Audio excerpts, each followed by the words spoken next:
Hi, everybody. So today I'm going to talk about antinatalism in a Gnostic Bible, and I've been wanting to talk about this for a while, but I listen to other content creators talk about it, and I have read some of the books, but I guess I didn't really feel confident enough because I haven't read enough of the books to try to put it all together. But I guess I'll just try to do my best with this live stream, with the understanding that I'm not necessarily an expert on all of these books. I've just read a few of them. I have a basic understanding of it. So let me just try to get through this. So Gnostics were a group of early Christians, and there actually were subgroups within the Gnostics. There were the Valentinians, the Scythians, and the Ophates, the Encratites. I don't know if I'm butchering these words, but I'm trying to get through this. I've read some of it, but I don't know how to pronounce some of these words. But they had their own interpretations. I guess they all were not against procreation, but I guess, like I said, they had their own different views on it. I'm going to try to tie it all together and basically explain what they believed in common.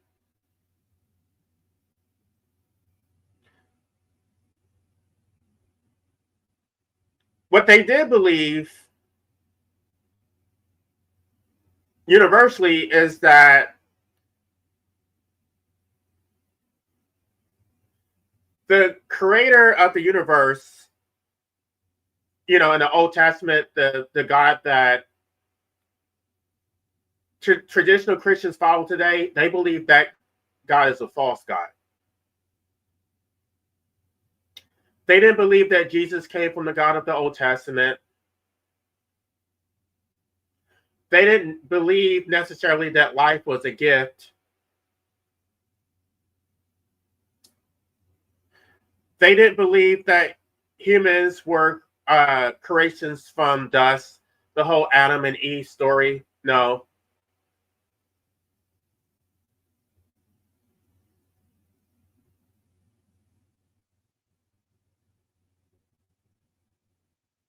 It's so complicated. And again, I don't know. I'm going to try to get through this, but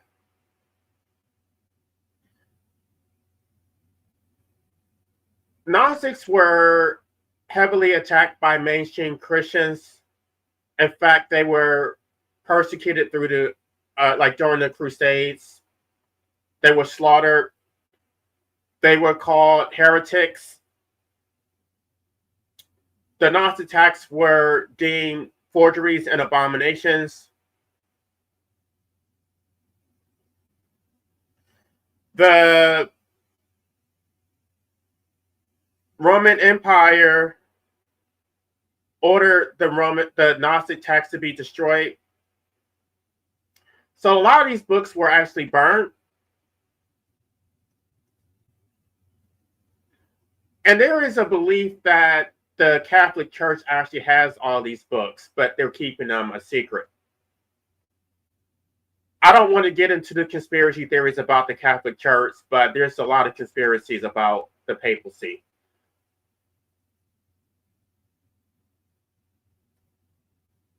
But in 1945, a farmer in the town of Nahamandi in Egypt discovered a sealed clay jar that contained 13 codices. This had over 50 Gnostic texts that were buried. And now we refer to this as the Nahamandi Library.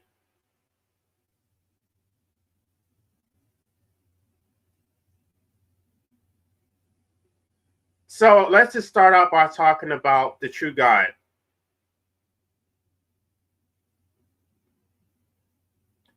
The true God, according to the Gnostics, exists in a world that we can't see, in a completely different realm. They call this realm the Playmora, excuse me. Again, I'm going to be butchering these words. I tried to practice them. I don't know. But this word means fullness. It is the realm of the true God. It is a state of pure, perfect, divine light. And so just like in the traditional version of Christianity, God says, I am that I am. Because basically God has no name. God is ineffable. He can't be described.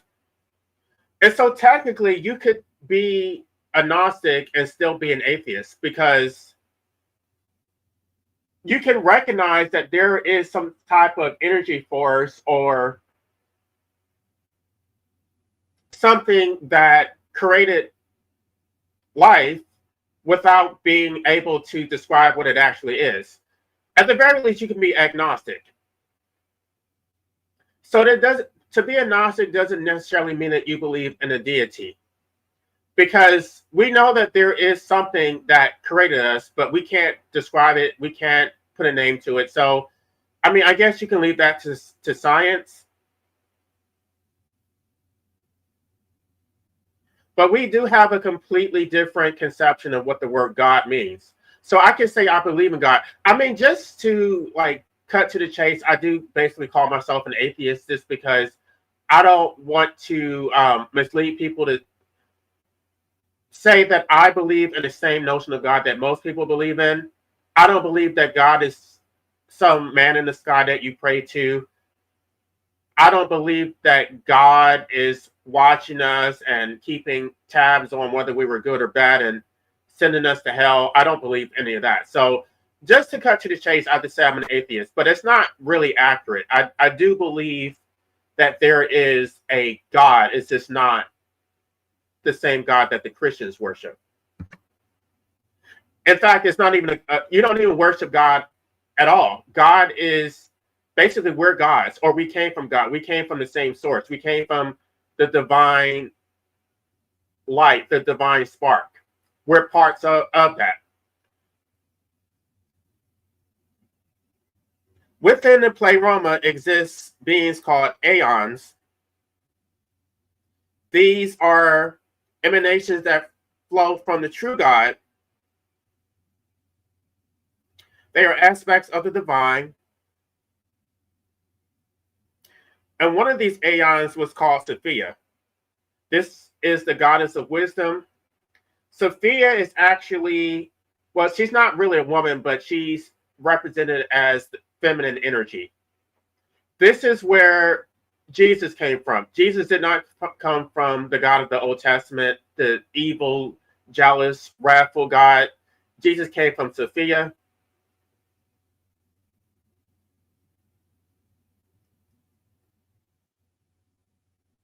Now, the God of the Old Testament in Gnostic teachings is referred to as a demiurge. This is a lesser God. He's lesser than, I mean, he believes that he's the highest God, but actually Sophia is higher than him.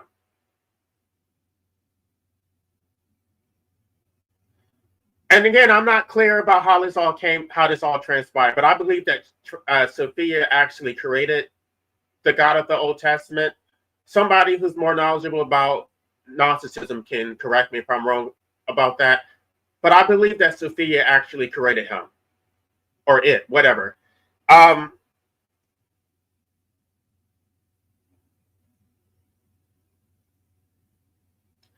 This demiurge is also referred to as Yal the Baoth, which means a child of chaos.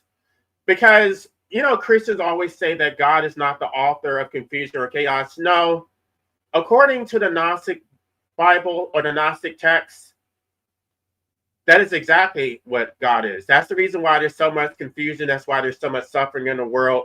There's no explanation of it. It doesn't make sense. It doesn't really serve a purpose. But that's why I lean more into a Gnostic version, because it makes more sense. I find that the traditional Orthodox version of Christianity is so disjointed. It just defies credulity. It doesn't make sense, but you're supposed to believe it anyway. You're supposed to take it on faith. Gnostics don't believe in taking things on faith. It's based on knowledge. So when you look at the Gnostic version, it all makes sense. The world is full of chaos, and that is consistent with what the Gnostic texts teach. And this demiurge is described as having the face of a lion and a body of a serpent, surrounded by fire. He has power, but he's extremely arrogant and ignorant.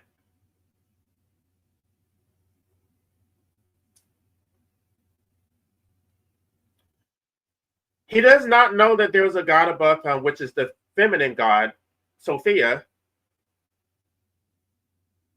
And so that's why in the Old Testament he says, I am God, there is no other God beside me. It's not true. Yes, that demiurge is the creator of the material world, but that's not really the source. This material world is not where we came from. This is temporary. So all these people who are so invested in materiality or materialism, that they want to procreate because they're afraid of their own annihilation, they're so attached to this world. Even according to the Orthodox version of Christianity, this is not permanent. So even they believe that we came from a source and that we're supposed to return to the source. So why are you so invested in this material world, which is not? Even my father told me that. He said this is not permanent. So, okay, so I don't know. Like I say, even the Gnostics have different conclusions about what should be done about it, because they do have a different conception of marriage, which I wanted to talk about. What they believe, like their beliefs as it relates to marriage. It is completely different from what mainstream Christians believe. But I don't feel confident enough to talk about it. So I need to do a little bit more reading before I can get on here and explain it. So Yao the Baoth, the demiurge, is the creator god. This is the god who trapped you into the material world. He creates matter. He creates all things that you can see and touch, which are not real, by the way. I mean, it's real because you're here and you can experience things, but it's not real. This is, it's basically a simulation of things that actually are real. This is not anything that exists in the cosmology. It's just, I don't know how to. Again, I'm not the expert. I'm just trying to regurgitate the things that I've read. And what do I have a deep understanding of it? No, I don't. But I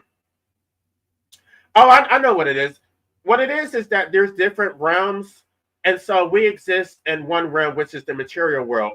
This is not the true realm. This is not the source. And that's where the Gospel of Judas comes in, because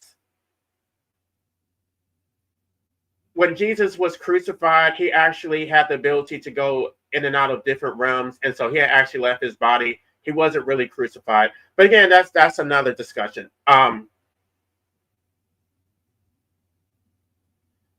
So Yao the Baoth created 12 archons, lesser beings to govern the world aside him. And then he declares that his creations are good.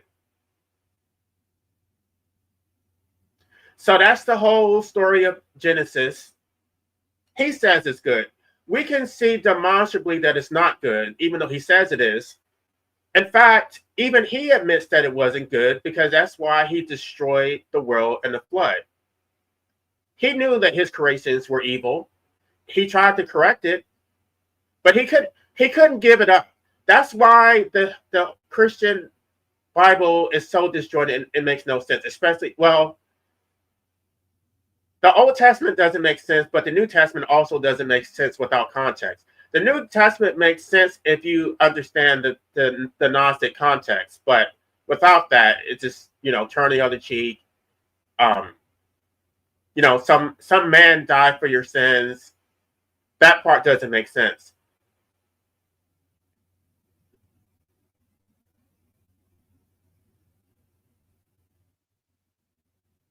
So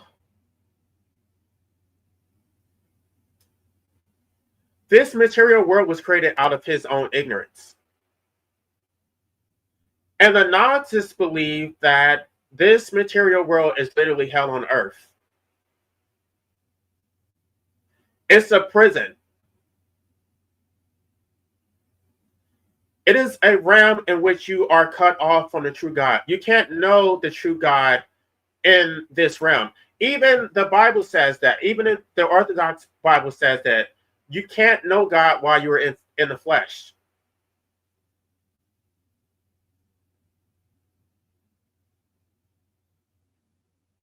So when you're trapped in this material realm, you have a perpetual need that can't be satiated. You have an insatiable hunger. You have to constantly eat. You have desires, which I'm going to get to that in a minute. What they say about desire, but it's basically perpetual suffering, which ends up in decay. I've talked about this before, how basically when you procreate, you're going against the grain because everything that is created must be destroyed. Like you're creating something just so that it can die. That is the only way this material world can exist, is through procreation. This is not the way. This is why this realm is not. It's not true. It's not. It's a simulation of the divine world, or the realm, the true realm, in which there is no dying and decay. So you're trying to imitate what existed in the source, in the true realm, but you can't do it. You can't replicate what is real. That's why this is fake. This doesn't mean anything.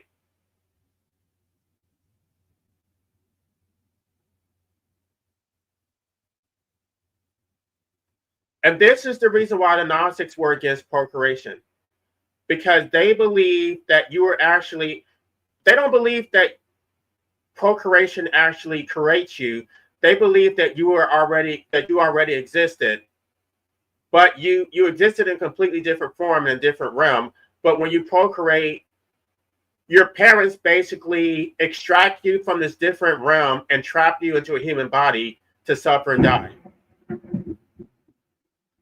It's about to be a thunderstorm. I hope I don't lose my internet. Um,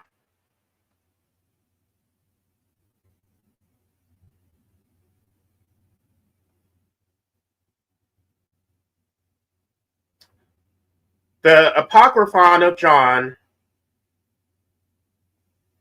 has this quote. It says, "The human exists and the child of the human." Yael the Beowulf sees a vision from the true divine form, and he wants to capture it. He wants to possess it. So he says to his Igons, "Let us create human being in our image." Again, this is from the book of Genesis. Y'all have to understand that there's a whole sequence of books that even predate the Orthodox version that you guys study now, and they intentionally left out these books. And that's why that Bible that you have doesn't make sense, because there's no context.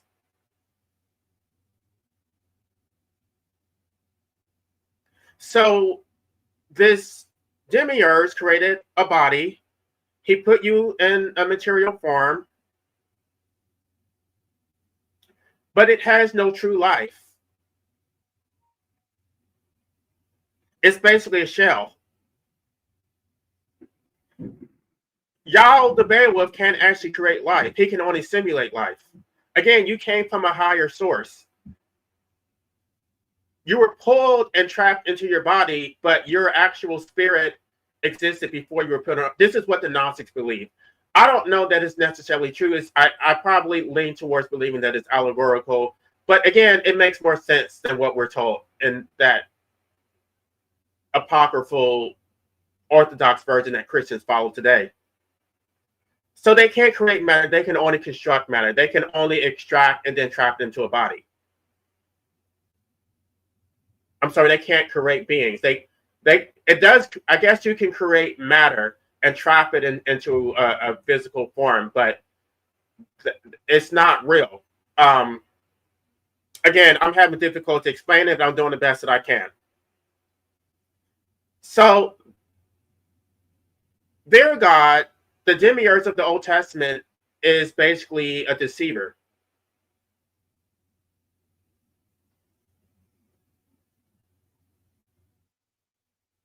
Yahweh the Beowulf did not breathe life into you. He did not create you out of clay.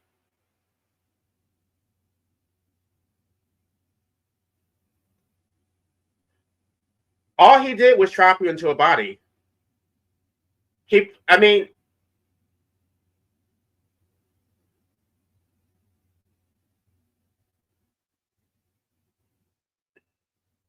but I guess the point is that he did not create your soul. Your soul already existed.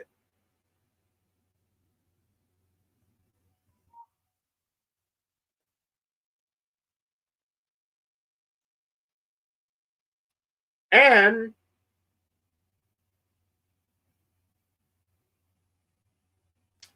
the Gnostics don't necessarily believe that we were made in God's image. They believe that we are God. It's not like we're like the creator, like we're the source, but we came from that. We're basically pieces of God that were trapped in the flesh. Our souls, our spirits are God's, but that was put into human form. The same way Jesus was put in human. They don't.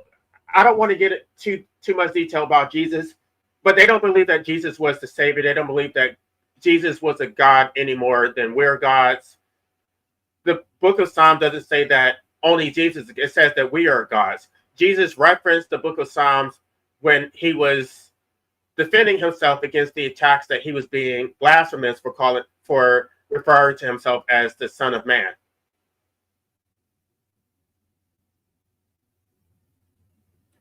So we are not servants of God the way that Orthodox Christians believe. We're not slaves. We are actual expressions of God. We are pieces of God who were imprisoned in the flesh.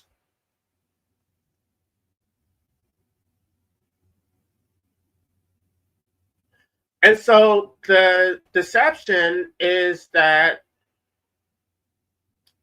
this false God does not want you to know who you actually are. He wants you to believe that he created you, that you're actually lesser than him, and you're not. You came from the source. And actually, not only did you come from the source, you actually existed before him, because he came from Sophia, and you came from the actual original source, the actual divine light, the thing, an ineffable source that can't actually be described. It's not even God, because it's something that can't even be conceived of by humans, by human consciousness. I don't know what to call it. Different religions have called it something else. They call it the source. But it definitely does not have human characteristics. It definitely is not jealous. It's not wrathful. It just is. I am that I am.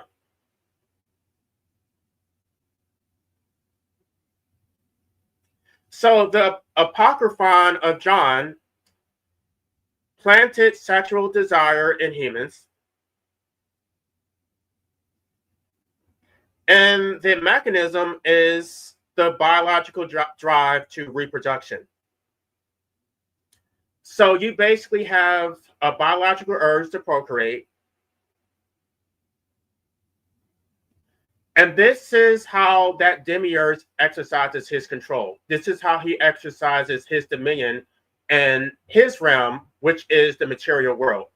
That God, that false God, can only exist through your procreation. It's not real. This is a simulation.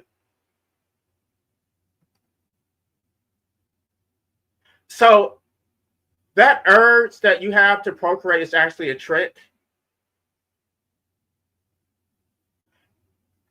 And the purpose and the goal of that trick is to get you to enslave more human beings to this physical world.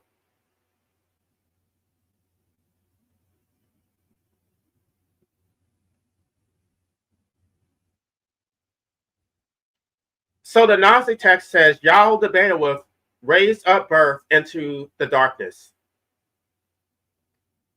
And the darkness is the material world in which it is impossible for you to actually know God.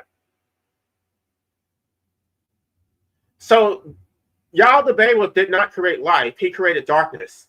And in fact, some people basically say that this God of the Old Testament is not God at all. He's actually the devil. This is actually Satan. This is the evil God that you should reject.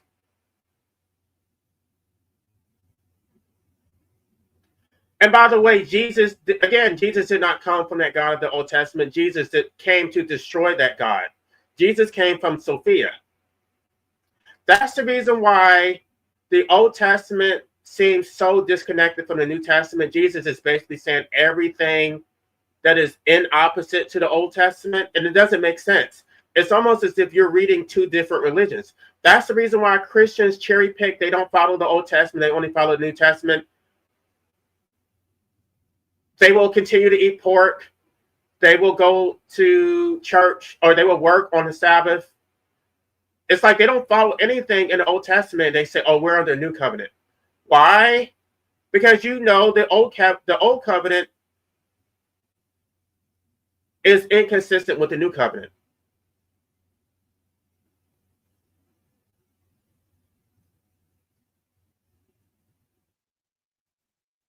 And by the way, this is the reason why the followers of the Old Testament rejected Jesus.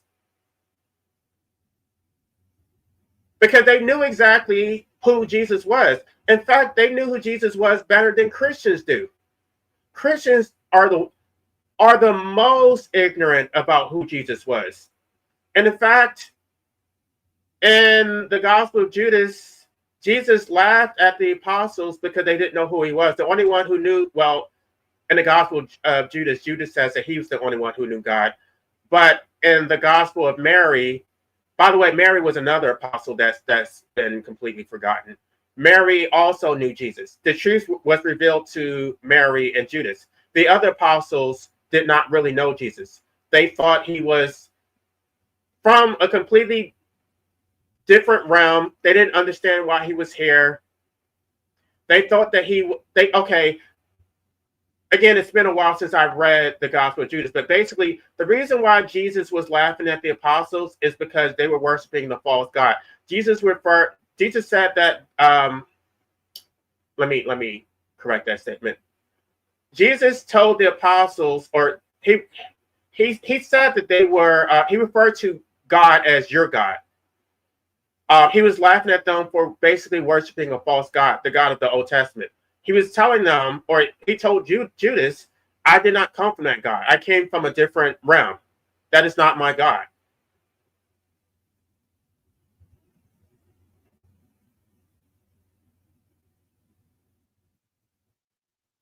So who issued the commandments of the Old Testament? Yahweh the Baoth, the demiurge. All of these rules about sin and eternal damnation that came from that demiurge. This did not come from the true God.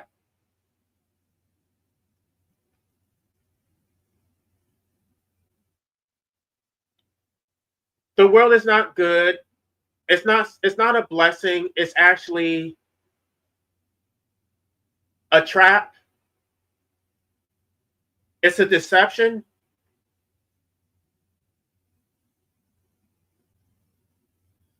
And I would like to speak about Adam and Eve in the Garden of Eden, but I need to do more reading before I can even speak on that. So I'll just leave that part alone.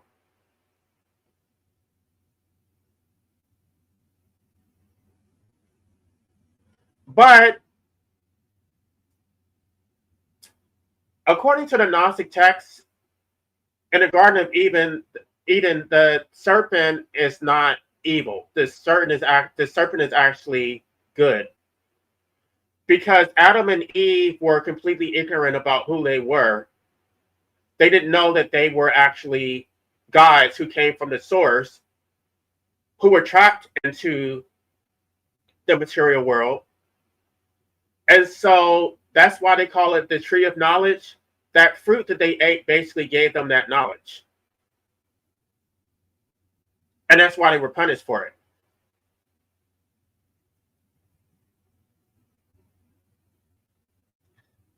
So the true God, which is why the true God wants you to have knowledge, which is why it's called gnosis, to know.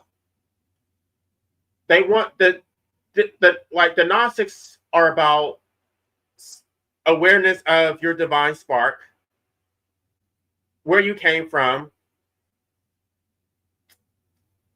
But Yahweh the Bailiff, the God of the Old Testament, does not want you to know this. They want you, the demiurge wants you to take things on faith, not question anything, not know the true source of from which you came.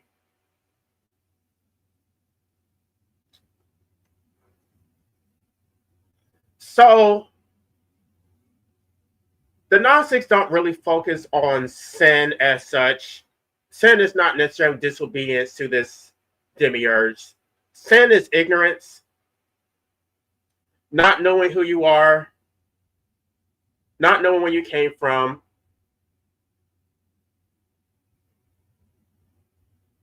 rejecting your divine nature, reproducing. Because again, when you reproduce, you're trapping a soul, a divine soul. You're basically trapping God in a human body. Because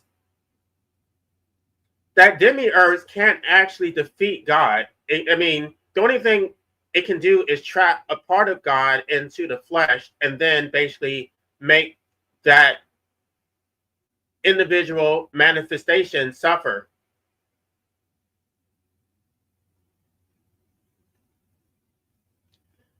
So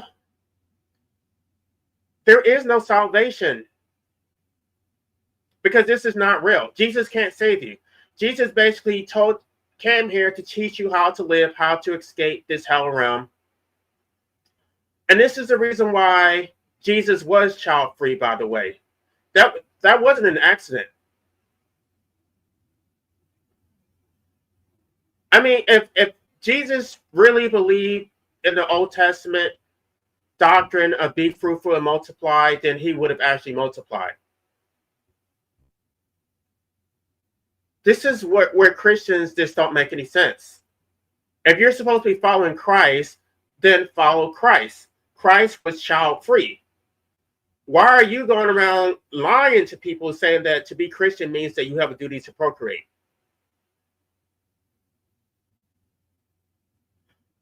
Now, I've said this before, but the main, there's two different versions of Christianity, and well, not, it's probably more than one, but if you were to put into two distinct categories, there's basically the esoteric and the exoteric.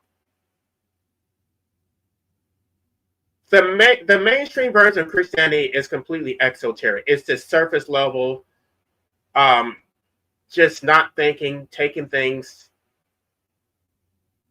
as on faith without question. It just doesn't make sense, but you basically have to have a childlike faith and just believe it, even though it doesn't make sense. The esoteric version is more complicated, and it's actually beyond most human beings' ability to understand. So you shouldn't take this stuff literally.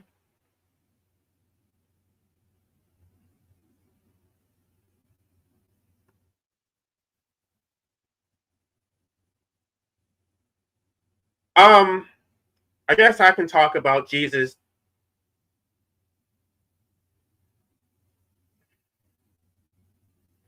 Again, they believe that he came to teach us. He was the messenger. He was sent from the true God, not Yahweh the Baals.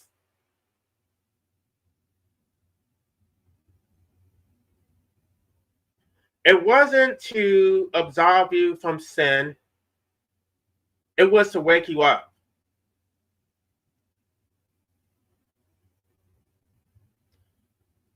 And there's different thoughts. There's different schools of thoughts about Jesus. Some Gnostics don't believe that Jesus actually came in a physical form.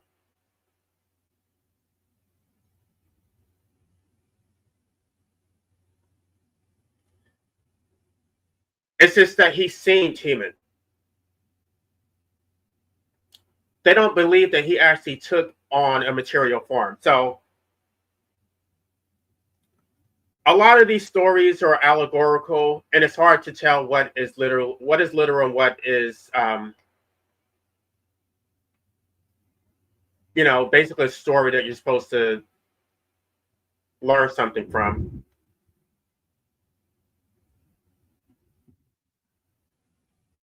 But this is why the virgin birth matters under the Gnostic framework.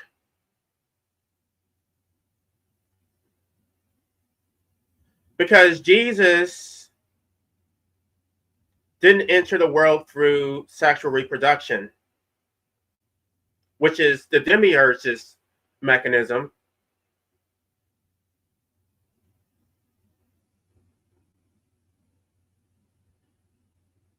The, the true God from which we came does not require human procreation. So you don't need a man and a woman to procreate.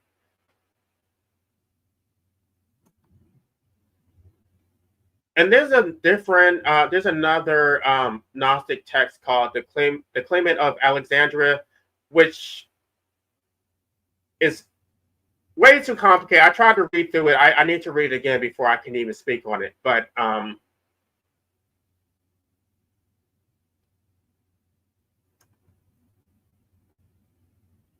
that one actually explains marriage and sex and the purpose of it.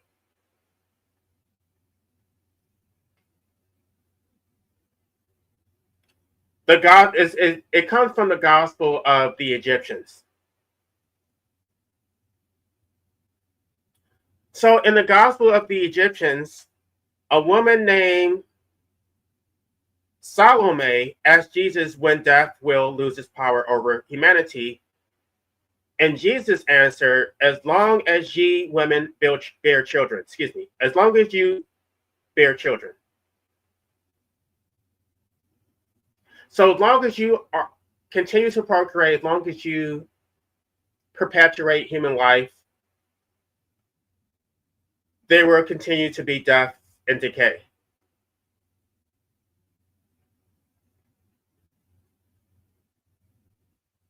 And so Salome asked Jesus, I have done well then and not bearing children. Jesus did not correct her. Instead, he said, eat of every plant, but that which have bitterness, eat not. And then he also said, I came to destroy the works of the female. Now, I was trying to create an AI thumbnail with that quote on it. AI refused to generate it because I guess that gets flagged as promoting violence against women. But that is a direct quote from Jesus. Jesus says, I came to destroy the works of the female. It's not necessarily saying that Jesus came to destroy women, but the works of the female is procreation, giving birth.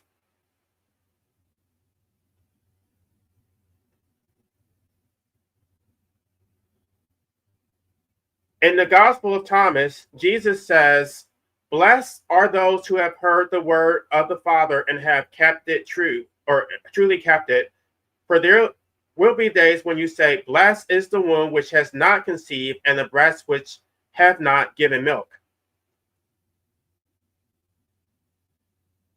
It also says in the Gospel of Thomas, when you make the two into one, and when you make the male and the female into a single one, so that the male will not be male, nor the female be female, then you will enter the kingdom.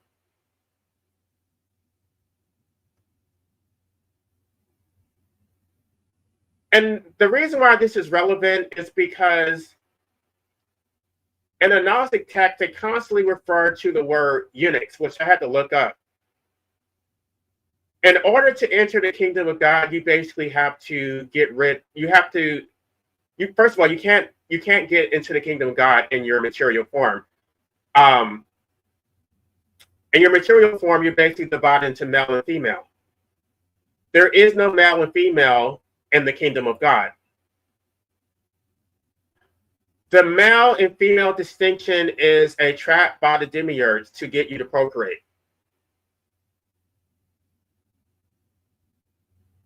When you enter the kingdom of God, there is no hierarchy.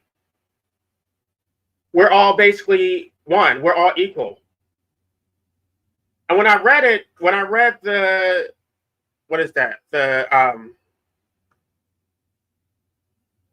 Gospel of the Egyptians, it actually sounded very similar to anarchy. There is no hierarchy. This is equality, a completely egalitarian system.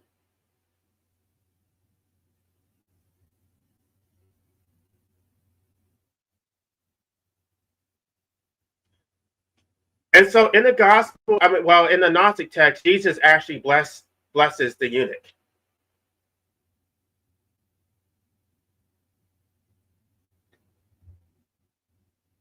And there's three different types of eunuchs. The first is those who are born without a natural desire for marriage. This comes from the Gospel of the Egyptians, because that's the one that I just read, but I need to go back and read again.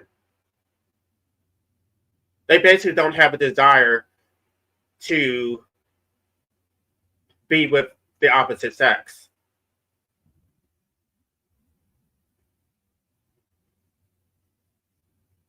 I did ask AI, does the word eunuch mean a homosexual?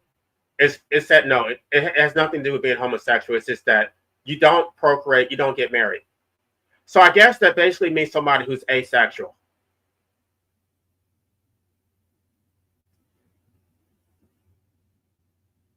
And then there's a second category of theoretical ascetics, those who practice celibacy not out of conviction, but of a desire for admiration, because they want to be seen holy. And then the third category is those who don't procreate for the sake of the eternal kingdom.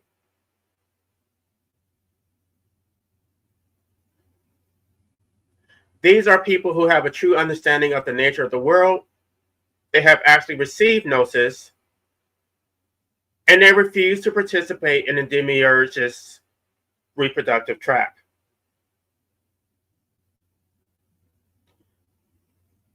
Now, the book of Matthew is actually Matthew 19:12 says, Jesus blesses those who have made themselves eunuchs for the kingdom of heaven.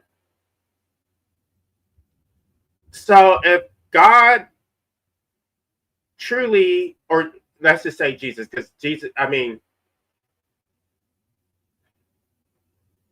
the God of the Old Testament is not the true God, but let's just say Jesus for this context. If reproduction was so sacred, then why would Jesus bless a eunuch? Again, eunuch doesn't mean somebody who is castrated. It basically means somebody who abstains from procreation.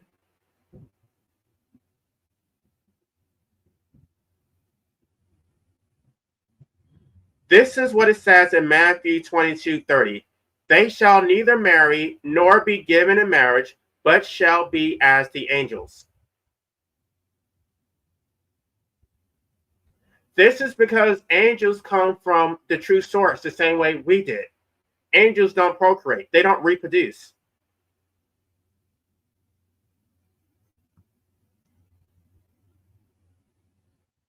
The Gospel of Philip says the world came about through a mistake, for he who created it wanted to create it imperishable and immortal. He fell short of attaining his desire. It also says Adam came into being from two virgins, from the spirit and from the virgin earth. Christ therefore was born from a virgin to rectify the fall which occurred in the beginning.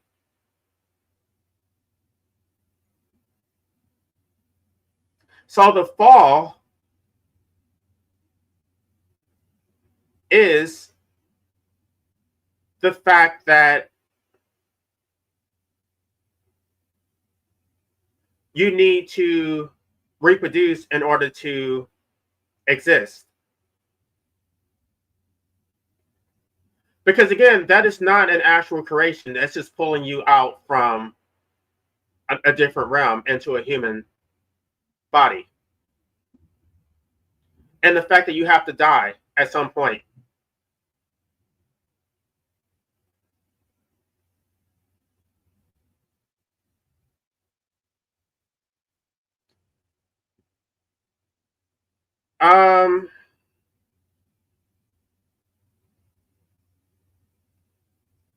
Again, the Gnostics believe that this was literally hell on earth. That to be put in the material world is to separate you from God. So, in that respect, procreation is a sin. So, if you procreate, you are literally separating someone from God because they were already with God. You separated them from God and trapped them into a human body, where now they're not with God; they're actually with the demiurge, which is basically the devil. A world of sin, a world of suffering.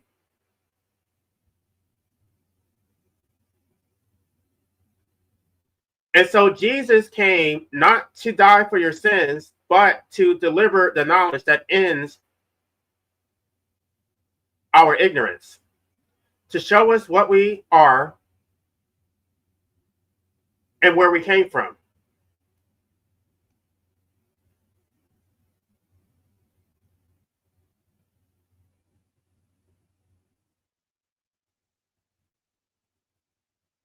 Now, there's different beliefs within Gnosticism. Some people believe that you do get reincarnated. Again, I'm not the expert on it. I do need to do more reading, but I think that was just a basic explanation of it. So let me go through some of these comments.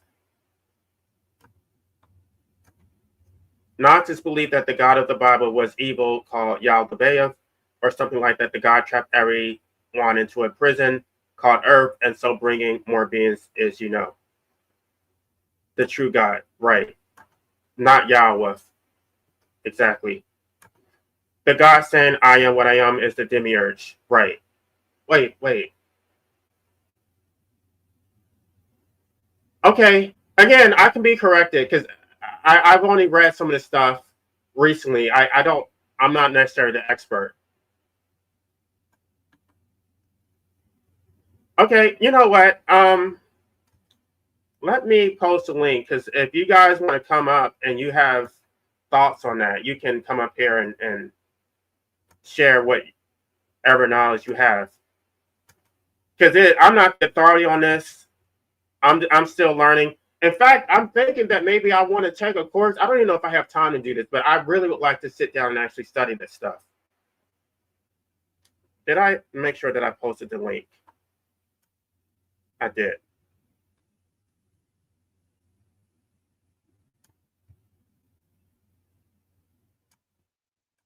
Right. It is polytheistic.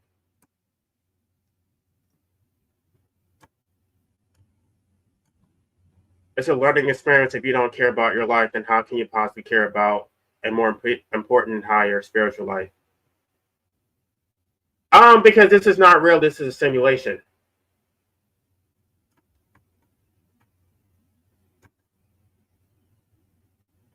Right. I just try to give a cursory explanation. I don't know.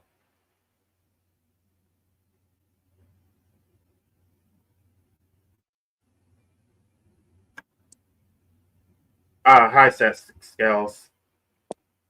How's it going? All right. I'm assuming that you have some corrections, or again, the Gnostics didn't agree on everything, but this is just one perspective, just based on the readings that I've read. I haven't read all the books, so I don't know. I can't really tie them all together yet. I mean, I like Gnosticism, but the thing is that it's based off of older things, and when you posted the link, I was saying that. So, am I still on? No, you're Did I still on. I'm just trying to fix your screen. I may have to reset the but you can keep talking. You're still on. So basically, all I'm just saying is these stories that the Gnostics are telling, and these stories that these other Yahist uh, religions and Jesus followers are telling is based in older mythology. It's based in Mesopotamian stuff mainly, but it's also Egyptian, and you'll find also parallels in Hinduism and Chinese mythology even a bit as well. But if you look here, then you'll understand more of what they're talking about. I think if you look at it from a more sociological perspective, in the sense that what we have in the demiurge is basically just a more advanced race of hominids taking advantage of less advanced people. And then we have mythology, which is being created in remembrance of events, which is passed on in the form of cargo cults.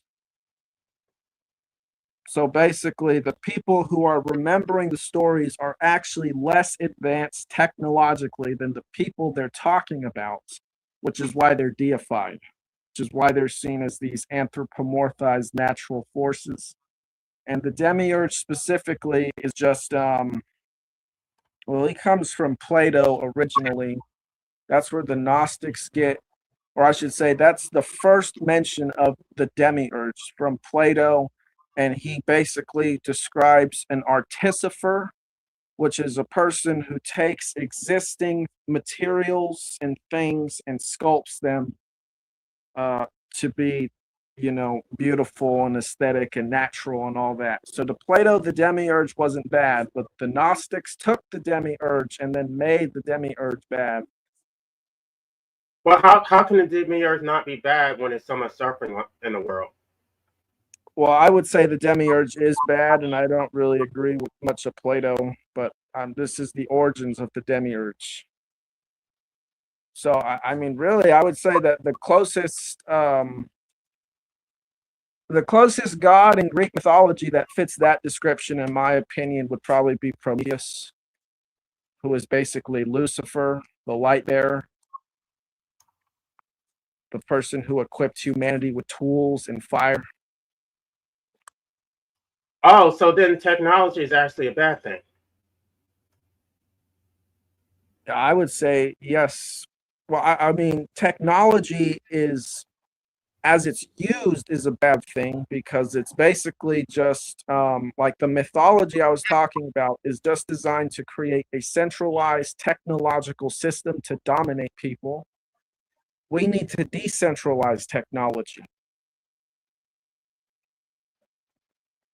It's been centralized for a long time, and this is the problem with technology. And I would say this is also the trap of Lucifer. I'm pretty sure that whoever this god was, or whatever this archetype represents, is ultimately bad for humanity by giving us these tools to resist our oppressors in the gods, because that's what he's said to have done it for. He actually gave us the tools of our own enslavement as well. Right, and I had to look up the word God. It basically means the rulers on earth. I mean, the way it's used in the Book of Psalms. So all the, like, I guess government officials or whoever is controlling things, they're gods. I don't know. They're basically Yes. I mean, there's different versions of or different understandings of Christianity, but they will say submit to your rulers. I don't know how you can submit to your rulers. If you're submitting to someone who's evil, then that basically makes you evil because you're going to be carrying out the actions of somebody who is evil. Right. And I don't really think that the people who wrote the Bible, as they wrote it, like the papyri that it's based on, intended all the different texts to get merged into one, because it was written over the course of hundreds of years and put together ultimately in things like the Council of Nicaea and other events to basically just be a state religion. So it has all these true spiritual and historical aspects, but it's been shaped by the state, is the problem. And this it basically interjects loads and loads of confusion. What are your thoughts about the hidden text? Like, do you believe that there are more? Do you believe that the Catholic Church has these documents hidden somewhere? There's no telling what they have. They have to have all kinds of things they're not telling us, undoubtedly. The Catholic But Church is the most deceptive and powerful group of humans on the planet, as far as I can tell. But at the very least, would you agree that they intentionally left out books from the Orthodox version that Christians follow today?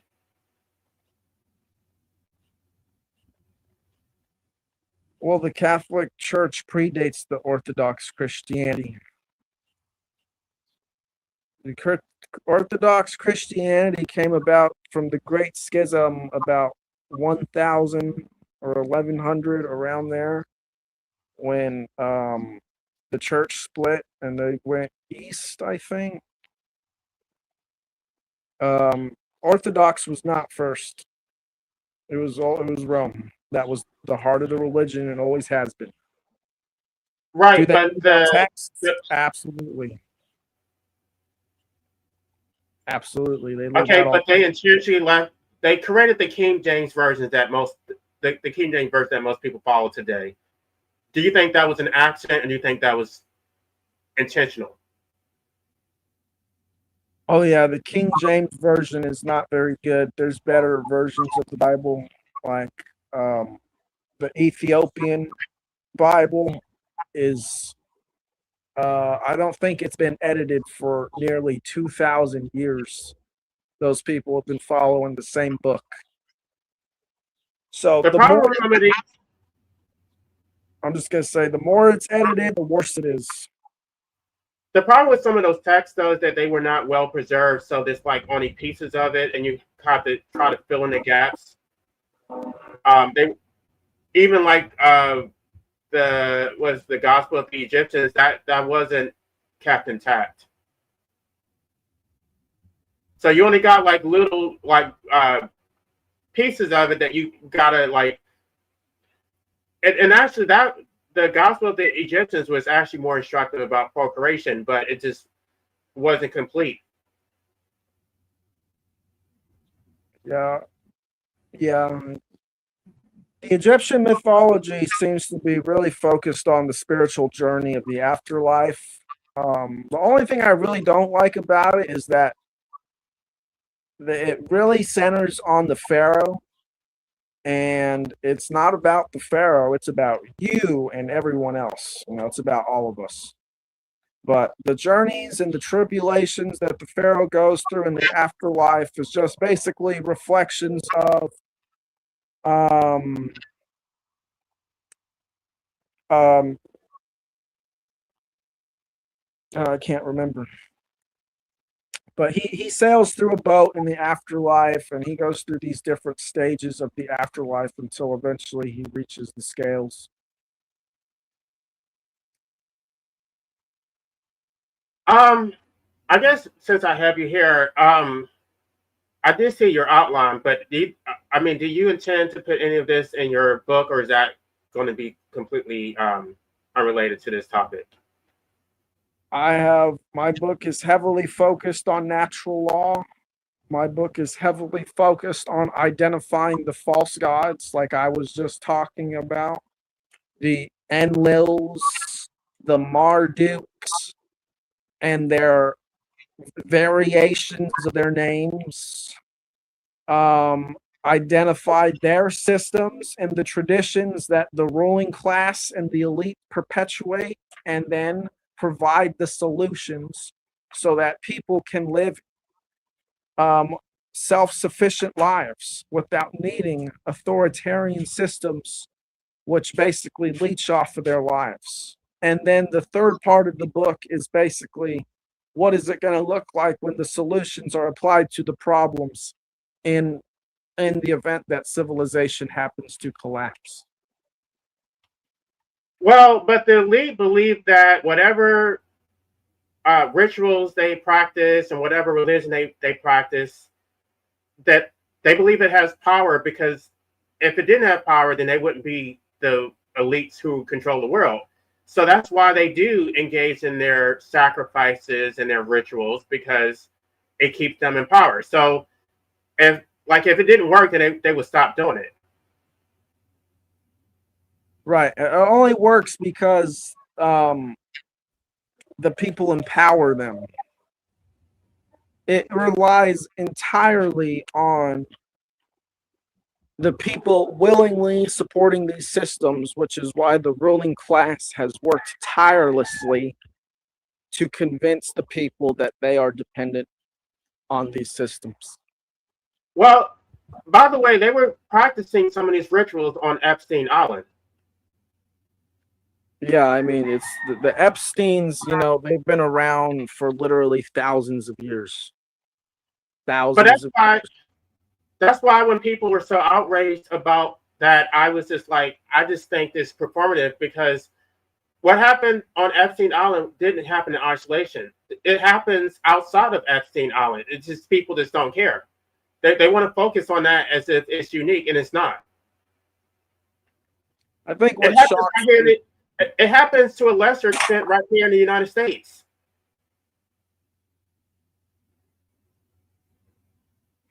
I think People don't know about it. People don't know about it, and if you were to tell them about it, they would say that you were lying. the problem is that people have been gaslighted by the government for decades. And, like if it was 100 years ago and people were coming out and saying that there are Epsteins in the world, they would be on the list for a lobotomy. And, even though it's gradually gotten better since then, the government has done nothing but gaslight the public. And now the government is coming out and saying, well, look, now it's official. So the people are eating right out of the government's hands, like they have been the whole time.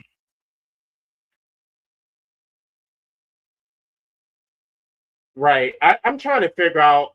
I mean, do you think, because I'm trying to decide if I should actually invest time in actually studying the Gnostic text. I mean, it's like I could do that, but I don't even know what I would do with it. Like,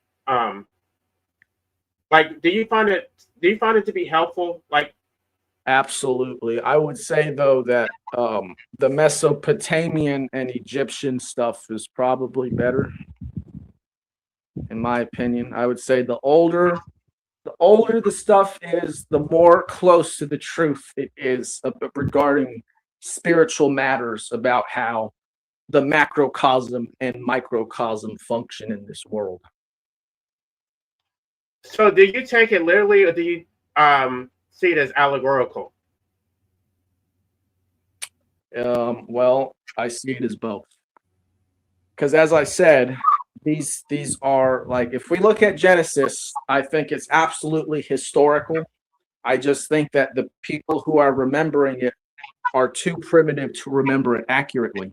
So they're deifying and mystifying these concepts exactly the way we see cargo cults do. And it's absolutely allegorical because you can extract a whole lot of meaning from these stories regarding just how to live a good life, how to be a moral person. You'll understand physiology, you'll understand astronomy, you'll understand a whole lot of things. You'll understand math and hidden codes if you know how to read these things right. But the problem is that the priests are gatekeepers and they don't want people to do that. They want people Well, stuck in exoteric.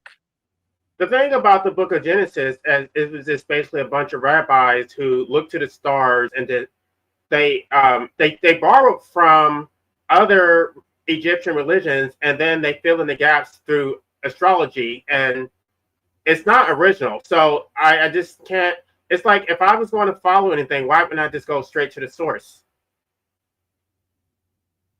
Exactly, and that's what I did. that's exactly what I did. The source is stuff like the Enuma Elish and the Egyptian stuff you said. They need astrology because astrology is just an advanced calendric system to control the people with precision. That's really all it is.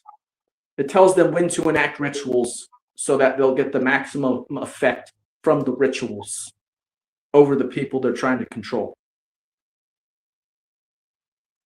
Right, which is why they decided to leave out certain texts from the Bible, because the version that we have is not liberation. It's basically a religion of enslavement, to where you basically you're faith driven.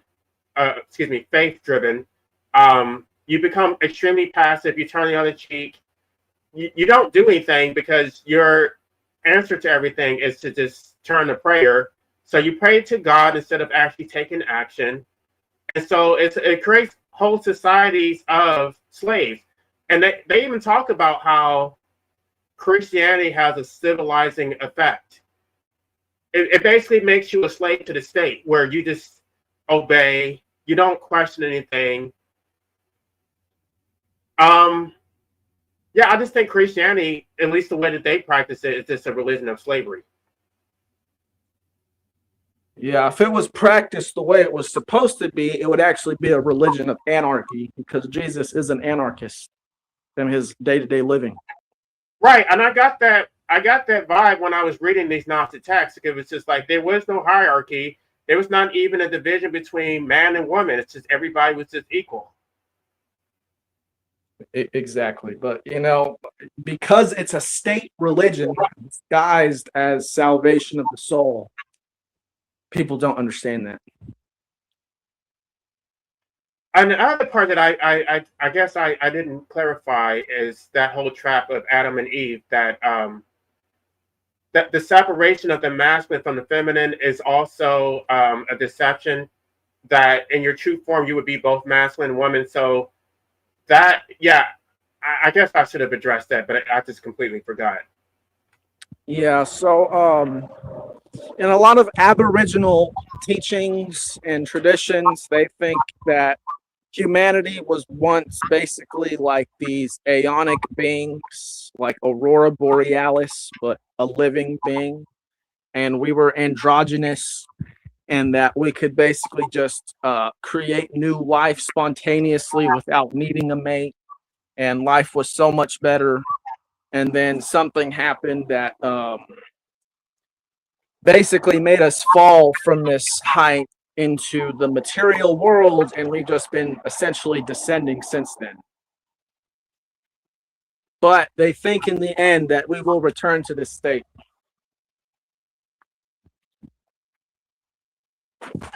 Yeah, I have to do some more reading, especially as it relates to reincarnation, because there are Gnostics who believe that you just keep repeating the same cycle.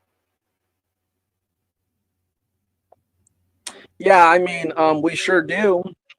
We sure keep repeating the same cycle. And that's what my book's about. But the thing is that the cycle can end, and it doesn't have to be that way. It's only that way because people have a lack of imagination. They don't understand true morality, and they're being led by gatekeepers. It's really what it Right, comes. and that's what I was talking about yesterday when I said I don't have questions, I only have answers, because I have to, it's not that I know everything, but I have to figure out, I have to understand it for myself. I can't just defer to somebody else to explain it to me.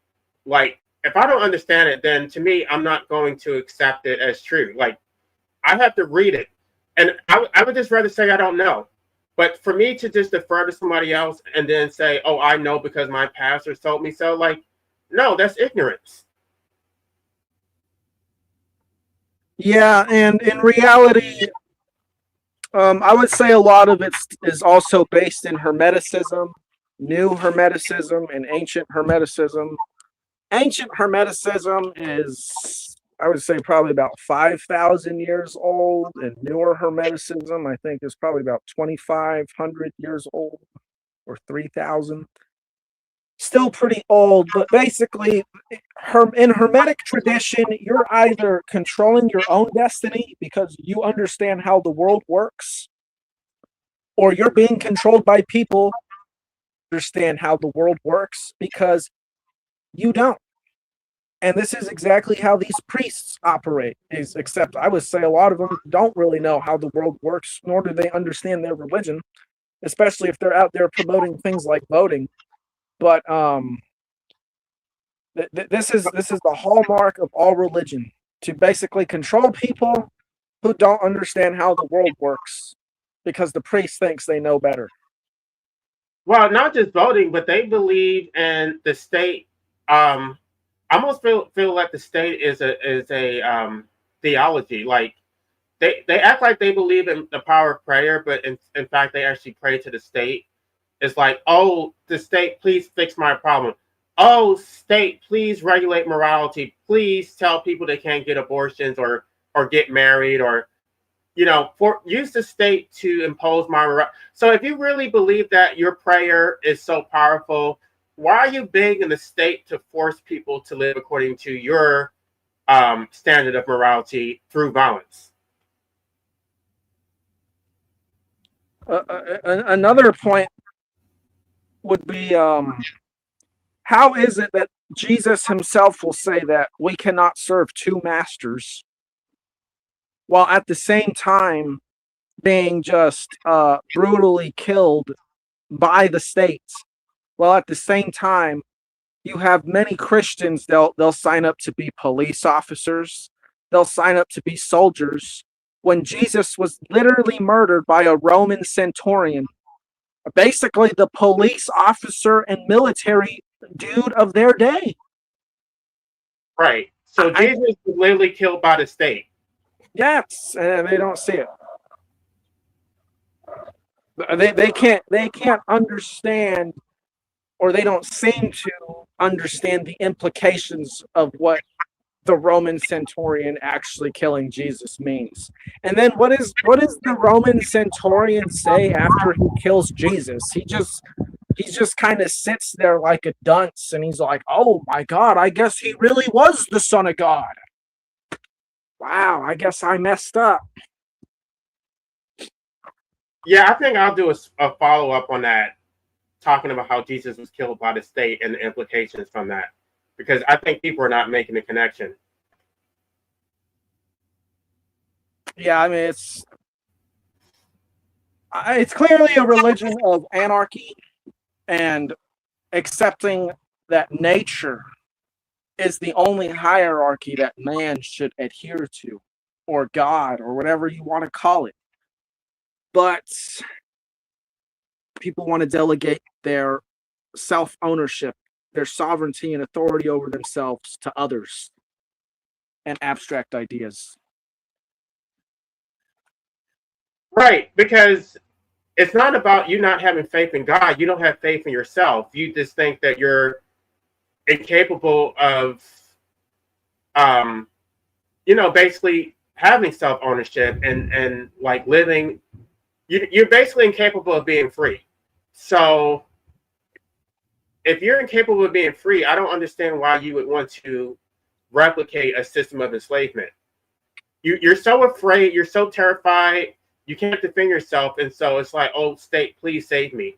But yet you're still going to create more children who are likely to be just as much of a coward as as these people are. So It's almost as if they want to be enslaved. It's like they enjoy it. Well, when the systems have persisted for as long as they have, the people continuously become more and more broken in the sense that, one breaks a dog, so they're not peeing in the house or something, their house broken. Well, I would say humanity is civilization broken, and we've been broken into this abusive system to just put up with trauma that really doesn't even serve us at all. And No, that's but I happened. think that people have been conditioned to not put themselves first, not even to put their children first, but to put the state first. Or, it's like, even when I look at the declining birth rates, it's like, okay, does it benefit me to impoverish myself to produce children that I'm going to have to raise on my own? No, let me not think about myself. Let me think about the state. The state needs more children so that it can exist. And so therefore, I'm going to sacrifice myself to give the state more children. Even if they know that they can't sustain their own families, that they're going to face a life of poverty, they do it anyway because they put the state's needs first.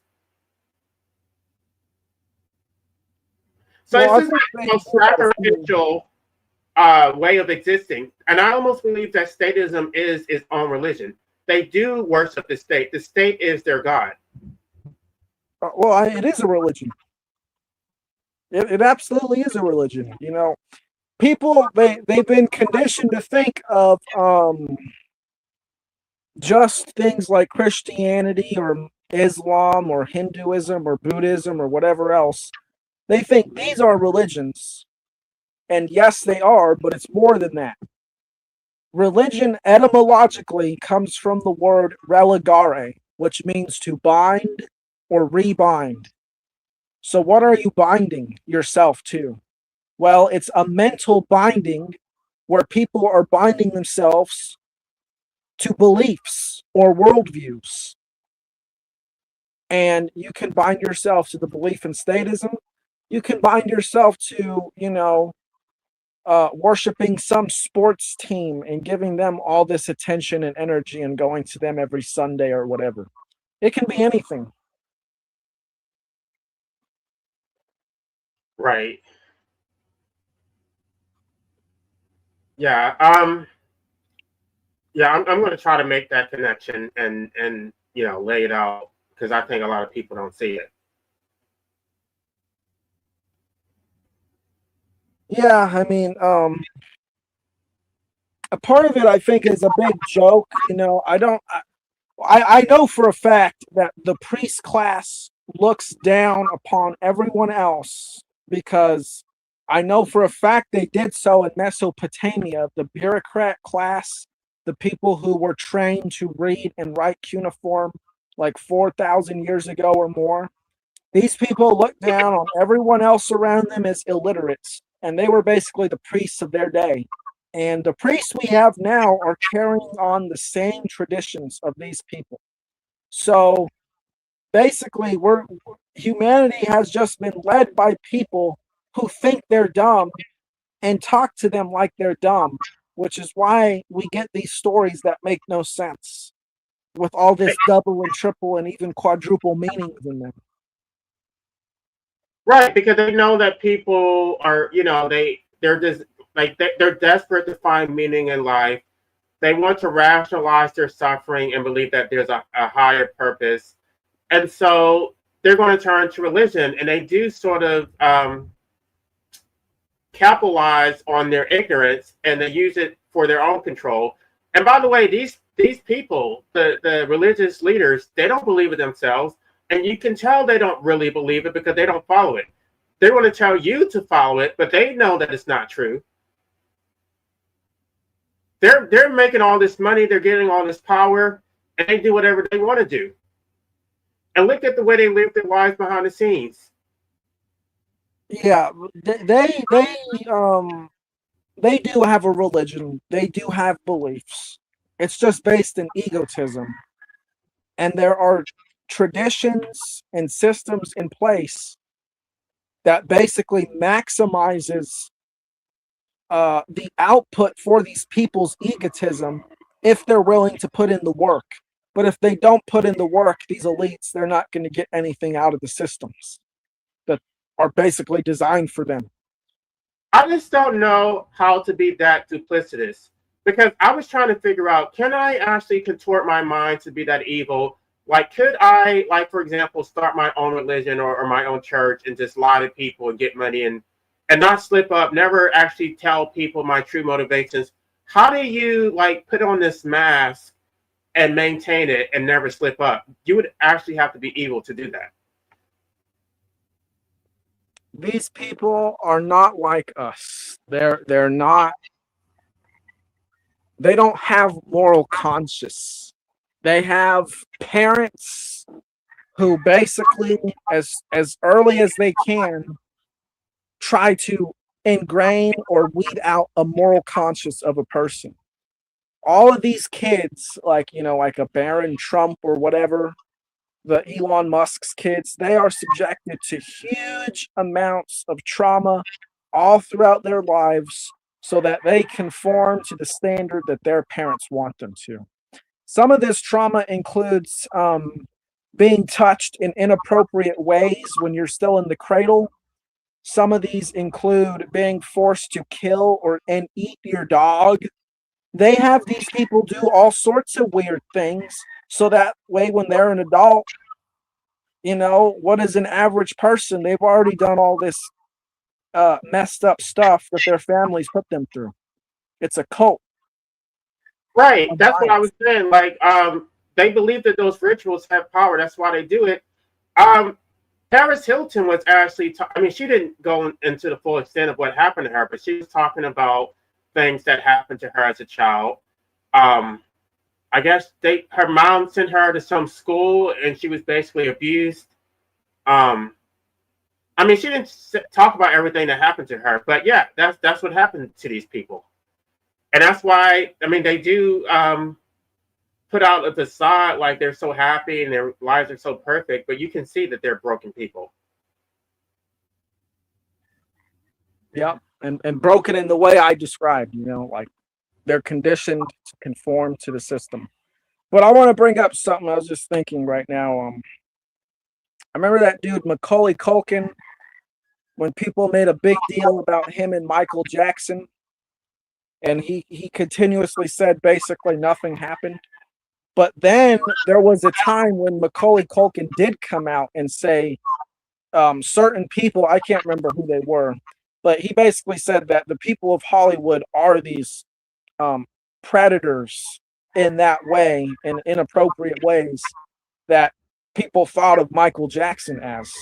But no one listened to him. And those I don't even know if you can find those interviews now. Maybe on BitChute. I don't know, on YouTube.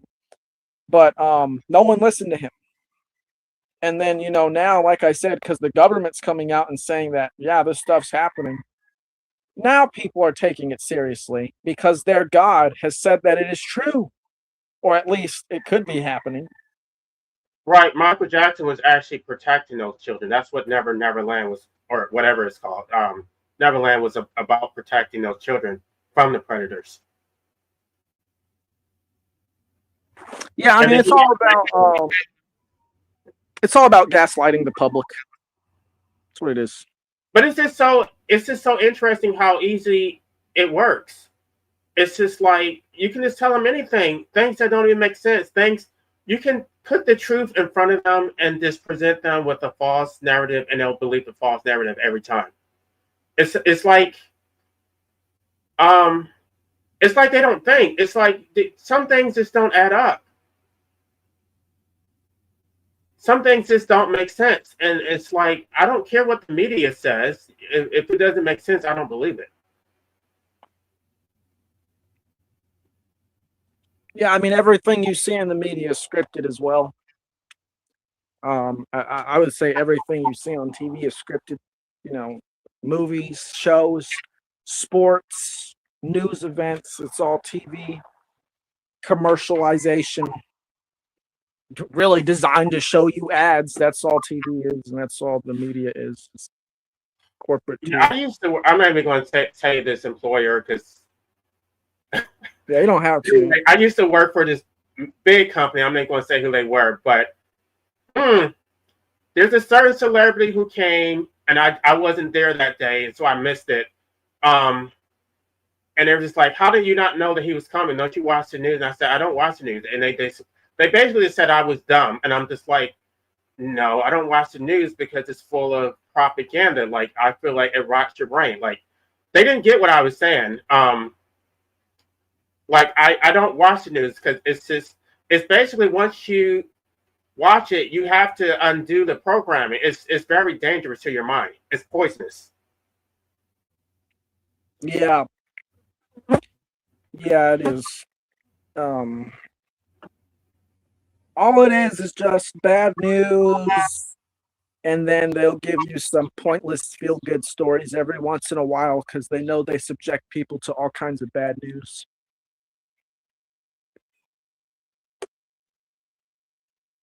Right, but if you don't listen to it, then they basically think that you're non-intelligent. Like all intelligent people must listen to mainstream media.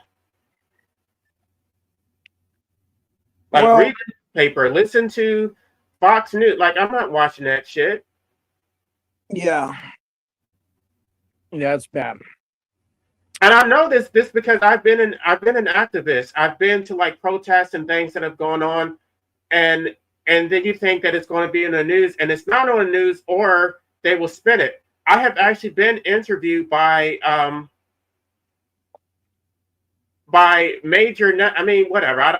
Again, I'm not trying to dox myself, but and then when they write their little hit pieces, it's just like that's not even what happened. Like you're just lying. Like you just made this shit up, and now people reading this trite, and they're going to believe what you said. Even like if you run for office, you think that they're interviewing you to just basically give a fair representation of all the candidates. No, they're interviewing you because they're trying to get dirt, and they're trying to figure out what they already know which candidate they're going to endorse, and they're trying to weed you out so that they're going to ask you these questions, and they'll have their little questionnaires, and they're looking for ways to eliminate you because they already know who they want to endorse or who they want to give more attention to. So it's just like I fell for that trap. I'm like, oh, this major news network wants to interview me. Let me just run over and like thinking that I'm going to get a fair chance to get some publicity. It's just like, no, they're trying to discredit you. So I don't trust the media. I just don't. I've just seen too much. It goes back to what you were talking about earlier too, because the people above the media, they're bad for sure, but what exactly motivates these people to just go on there and on these screens and lie to untold thousands or millions or maybe even billions of people for a paycheck? Like because they've been told their whole life, they have to go out and make something of themselves, get a job to make good money, things like this. And the media, whether or not it's respectable or seen as respectable, might be nuanced in the public's view, but it's certainly visible. And it seems like, a good way to get your name out there, even as just a middleman between information, which is all the media is. All they are is middlemen. So when you go through the system that's designed basically to make you a productive member of society, and you get into the media, what is your goal there? Is it then to help maintain other people being a productive member of society? And is that how they view themselves as good people? I don't know. I didn't understand how it worked though. Like I sort of wanted to get like, because I was an activist. I wanted to get stories out, and I thought that if I got attention, that I would just like lead to good outcomes. But I didn't understand how it works. Like they actually bury those stories when you're trying to fight against the system.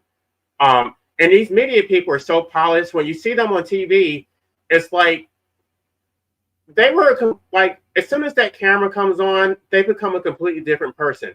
It's like I just saw you like 20 minutes before that camera came on, and you were not acting like this. You're so polished, you're so fake. Like it's like your body movements change, your hand gestures, like the fake smiles. It's like you don't act like that. I just saw you like, and that's not your natural personality. It's almost like they're acting. That's another great point. Is I've noticed, like I've seen, like videos like titled like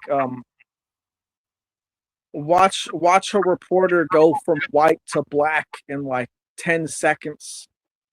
And there's this black dude who's just he's sounding white, but then like a mosquito flew in his mouth and then his real accent came out. And it's like, what's wrong with his real accent? And it's because people have been conditioned to accept a certain tone of voice as being more desirable on the ear. I mean, that's called code switching. I think a lot of us do that. I've been accused of that. I've been told that I talk white. I don't. I mean, I don't know.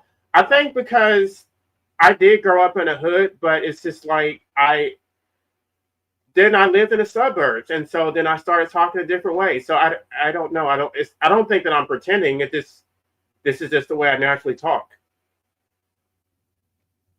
But I do get that some people do that on purpose. They do turn it on and off.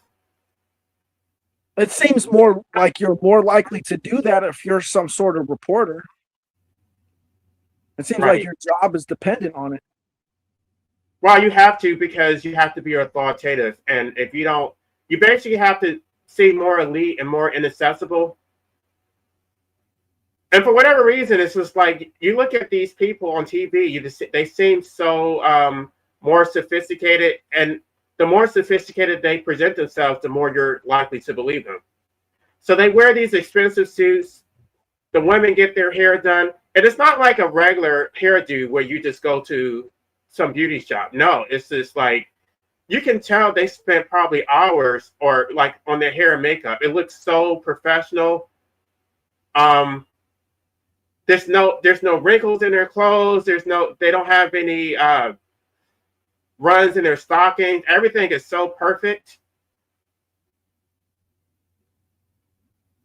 Yeah, kind of like the priests, the saying wolves in sheep clothing. They give off this presentation of kind people, but really they are not. Let me pull up this definition of ministry that I saw recently. Hold on here. Because this is pretty much exactly what the church is all about. It has something to do with hiding stuff. Hold on here.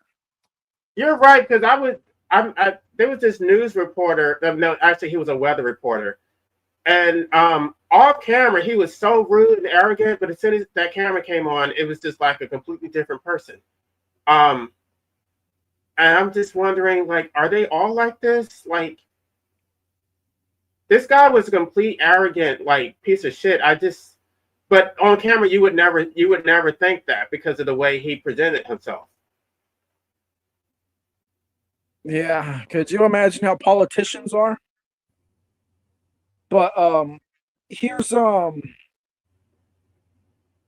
here's this translation of the word ministry from Bible Hub, which basically takes Hebrew and translates it as well as Greek. So it means here's three different definitions. In the NAS, it means to acquit me of hidden faults. In the King James Version, it means to cleanse thou me from secret faults. And in the International Version, it means who discern of hidden acquit. So basically, the ministry is the people who discerns what is hidden, and they're the ones who are going to absolve you on the faults based on their knowledge of the hidden. Is this not what the church does? Or like this Yeah. is just inherently deceptive, is all I've got to say, and we can see the results manifest in inherently deceptive ways. I mean, that's why I do see some value in religion if you're going to use it in the right way. Like, don't use it to exploit and oppress people, but use it to actually enlighten them and actually um, benefit them. Like, I almost think there would be value in starting a church because they would see you as some type of authority, but you wouldn't use it to oppress them. You would just use it to actually, I mean, take that money or whatever.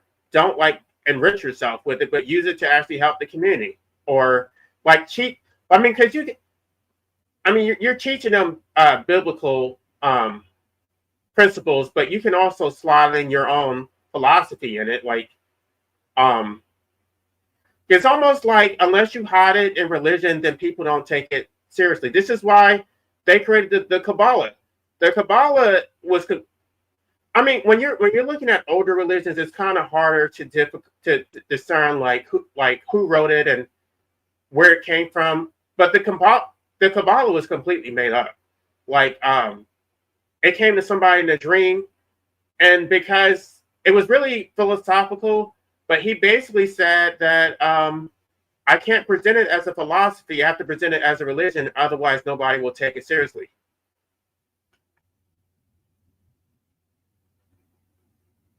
The Kabbalah is far more ancient than they're going to make you believe. The oldest mention of gematria, for example, comes from Assyria from, I think, the 8th century BCE. And if that's true, that would mean that more than likely it was in the Library of Nineveh, which was a collection of all kinds of tablets that Ashurbanipal could find. So there's really no telling how old Kabbalah is. All Kabbalah is just understanding how geometric frequencies coming from your mouth in the form of words impacts the world. And letters. Words, that's it. It's about words, letters, and geometry of the natural world. Okay, I guess I wasn't referring to the Kabbalah itself. I was referring to the Zohar, which is a little bit more recent. Oh, yeah, that thing. That's ridiculous. But I'm not going to get into the Zohar. But Kabbalah, all Kabbalah means is proper reception. And if I had to guess, I would say it comes from Egyptian mythology. I would say it's named right after the concept of the Ka and Ba, which the Ka and Ba are the realms of the spiritual. The Ka is the realm of life and positive energy, and the Ba is the realm of death and negative energy. And this is reflected on the color spectrum with the infrared side of the spectrum and the ultraviolet side of the spectrum. And also it's represented by the gods Isis as the Ka and the living goddess, and Osiris as the Ba, the dead god. I'd be willing to bet a whole lot. Well, not really, because I don't really bet, but it's just a saying. That this is where Kabbalah comes from, the Ka and Ba. Well, they all have these recurring themes. It's like the same thing repeated ad nauseum.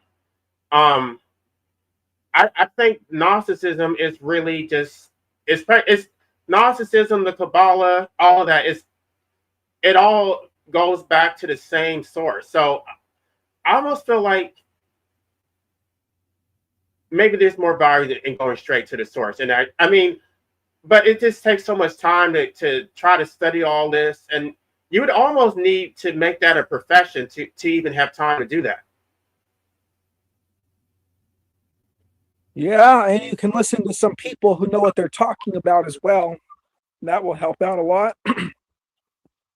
People like Manly P. Hall. I would consider Manly P. Hall to be an expert on pretty much all things occult, and esoteric.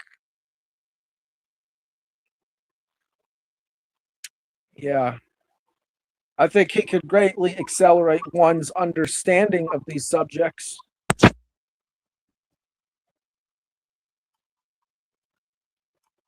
And other people too, Jordan Maxwell, I think is good. Bill Donahue, I think is good. These types of people have helped me.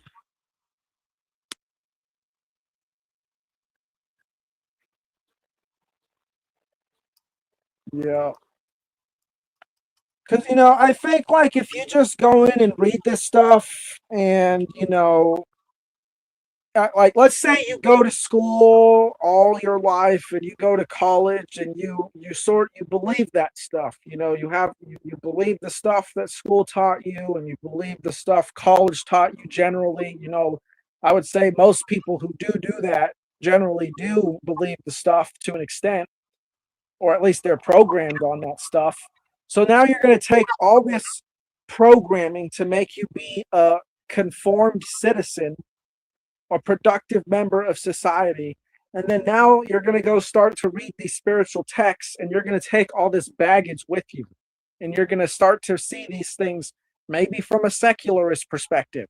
Maybe you're going to think, oh, this is all just stuff the ancients made up to anthropomorphize nature and make sense of it in a way they could comprehend. And this is the incorrect way to interpret these myths, I think. And I think it's far more than those things.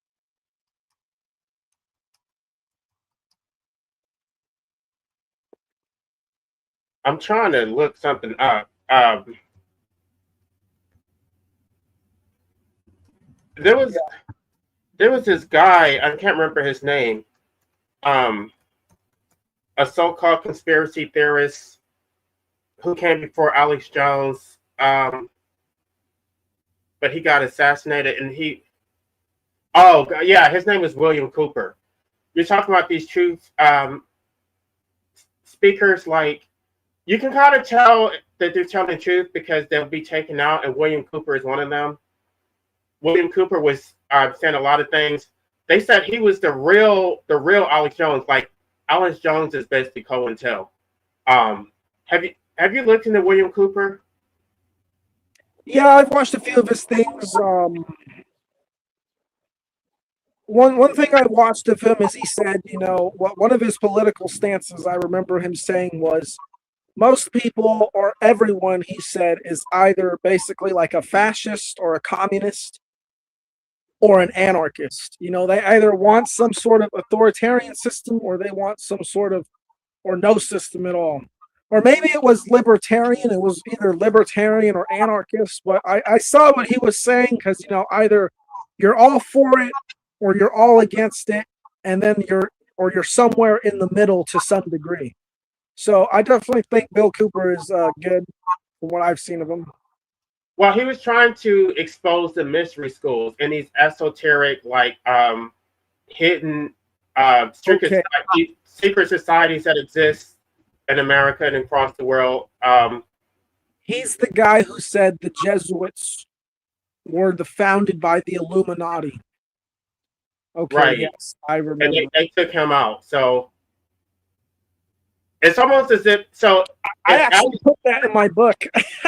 That's interesting. Yeah, but I don't cite him. I actually use the historical Illuminati because they were actually founded by the Illuminati. but they called themselves Los Alumbrados, which means the Illuminated. So it's basically the Illuminati in Spanish in Spain. And their founder, Ignatius of Loyola, regularly interacted with this group, developed many principles and worldviews from this group, and was loved by the women, particularly in this group, and the men as well. So yeah, he's right. Well, And but they if love them as well. Alex Jones is supposed to be his successor, but nobody has tried to take him out. So that I think that is telling. Like, Yeah, he's controlled opposition for sure. You can tell because he was supporting Donald Trump and voting for Donald Trump. And, you know, if he really understood the spiritual matters, he would recognize that no one should be sitting in the throne of government office. And, you know, I've even seen Mark Passio go on his show and he's explained natural law to him. He's, you know, so Alex Jones really has no excuse other than the fact that he's a plant and always has been to push the narrative he does. He's basically there for predictive programming reasons. So that way, when the stuff comes out as being true, it's not as hard on the public because there's already been some guy saying it for right? decades. It's controlled opposition. Yeah, and Alex Jones also filmed Bohemian Grove. You know, you think he just got away with that? Well, there was actually a clip. I don't even know if it's still on YouTube of Hillary Clinton. Gone to Bohemian Grove, and this is when she was Secretary of State, saying that she was going there to basically get instructions on how to manage the State Department. Yeah, I don't know about that in particular, but it sounds about right. All these politicians, you know, they're a bunch of actors following a script written by people who actually call the shots. And she's very good. She's the most. I almost think that she's better than Bill Clinton in terms of her performative posturing. Like she's so dishonest. She can literally say the complete opposite of what actually happened, and then I think she could pass a lie detector test. That's how good she is. She doesn't have any accountability. Like she's one of the most dishonest politicians I've ever seen. And if you like call her out on anything, she'll just start laughing. Like she was done. Like she had these congressional hearings. She just starts laughing randomly. When she was debating Donald Trump was calling her out on stuff. She starts laughing hysterically. Like, who does that shit?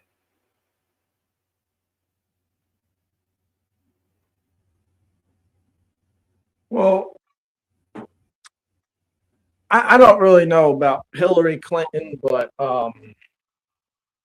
these people, you know, they have skills, and those skills revolve around lying and deception. There was a quote I read. I don't remember who said it, but it basically said, the sorcerer, which is what these people are, the sorcerer realizes they have no power. Their power is in convincing other people that they have power. Right. But that aligns with the demiurge. They were made in the same image of their false god, and so they have to trap you in their reality. And this shit is fake, but they want you to believe that it's real. Yeah, they want you to believe that they have power, that the state is real. Like it's just like, no, these are all fictions. You can sort of limit your reality to whatever they constructed, but it's like so many people just can't be convinced. They're not going to be convinced that there is any existence beyond the state. It's like the state has created occupational licensing. The state controls everything. The state regulates your behavior. And if you push back in any kind of way, then you're just a malcontent. These people act as deputies of the state, even though they have no institutional power. They're vested in the state because they get their privilege from the state. They can't really succeed on their own merit. They need the state to prop them up. The state chooses winners and losers, and they happen to be on the winning side. So they get institutional power. They get to be lawyers and judges and like newscasters. And so, of course, they're vested in protecting the state. But if you are a truth seeker and you're not interested by prestige and power, then none of those things are going to appeal to you. You're more likely to be a quote unquote loser because you can't be bribed. You don't care about money. You don't care about dominating people. Yeah, it's unfortunate, but that you described that basically the kings that I was describing are of the demiurge, right? And this is absolutely true, and this is basically outlined in the Enuma Elish, which is why I say if you want to understand this stuff, you should look at Mesopotamian mythology. You should look at things like the myth of Adapa, which is where Adam, the biblical Adam, although here he's named Adapa, impresses the gods because he demonstrates mastery over nature, and the gods are going to offer him they're going to offer him this elixir of life. They're going to offer him this feast, and if he drinks and eats at this feast, he will have eternal life. But then this Enki, who is Lucifer, the Prometheus I was talking about earlier, he tells Adapa, he's all like, no, you don't want to eat this stuff. If you eat this stuff, you will surely die. And so, Adapa goes to the feast, and Anu, the chief god, presents him this feast because he demonstrated mastery over the winds of the sea and impressed the gods. And they're like, okay, you're like us, so we're going to grant you this gift, and you're going to live eternally. And Adam was like, I'm not going to eat it. And he didn't eat it. And if he would have eaten it, he would have actually lived eternally. So as it turned out, Enki lied. But the gotcha is that the demiurge does not have the power to give anybody eternal life. The only power the demiurge has is to trap you in the material world. And so it's a false promise. It's a deception. You came from an eternal life before you even were put in this material world. So, I mean, I don't believe in this stuff literally. It's allegorical, but he's offering you, it's a future thing. He's offering you eternal life when he has no power to give it to you. He's not the actual source. Well, it's hard to determine if that is the case or not here, because Anu is, in my opinion, the most confusing god. He doesn't really translate over to many other gods, except the god I have here on my picture, Anubis. Anubis, I'm pretty sure, would be Anu. But he's basically supposed to be everything. He is, in a sense, supposed to represent the all of God. But does he? I don't know. It's possible Enki could have had man's best interest, but I personally highly doubt it. Okay, I guess let's sit on that for a moment. There's nowhere did Jesus ever say that he was God. I mean, I know this is not exactly what you're saying, but Christians have come up with this whole notion of the Trinity, the Father, the Son, and the Holy Spirit. That's not in the Bible. It's also nowhere in the Bible that Jesus actually said he was God. Like, he did say, I and the Father am one, but we're all one. And Jesus was not saying that he had any special divinity more than anybody else. And so those rabbis who were coming after him didn't even understand what he was saying. So here's the thing. First of all, the Trinity is actually in the Bible. Where? The first three verses of Genesis 1 explain the Trinity. Well, but Jesus didn't exist yet, so Jesus couldn't have been a part of that Trinity. Well, in a sense, yes and no.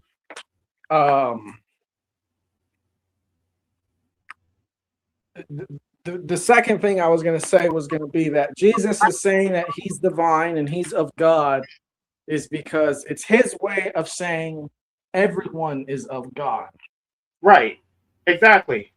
And they got that completely wrong. He was not saying uniquely, I am God. We're all God. But then if you say that, then that's blasphemy.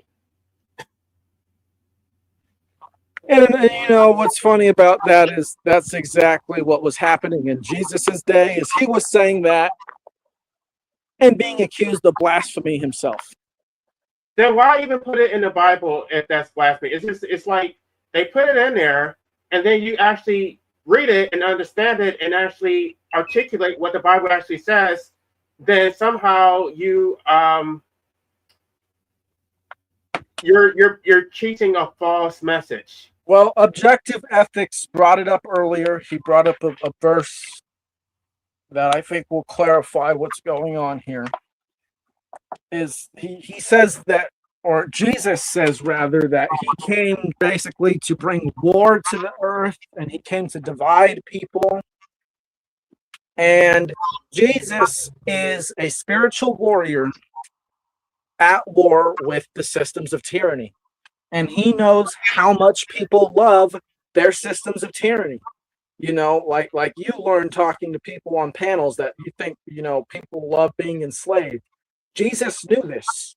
So when he said he came to divide people, he's talking about, you know, first of all, you're going to have an internal conflict if you actually believe in these systems and try to accept what he's saying, because you're going to realize that you've been living a lie.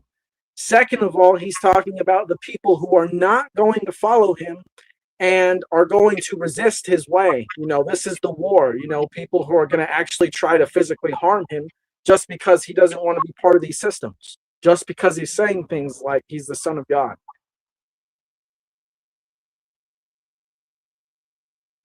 Right. That's why he was flipping over tables. It's just like he was rebelling against the entire system. He was rebelling not just against the followers of the Old Testament, but also their God specifically.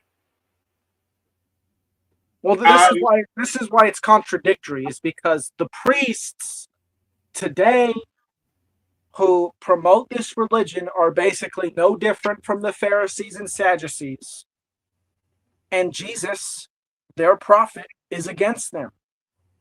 Right. So the modern Christians are basically Pharisees. They're teaching a false religion. Yes. But they have the illusion of being something else.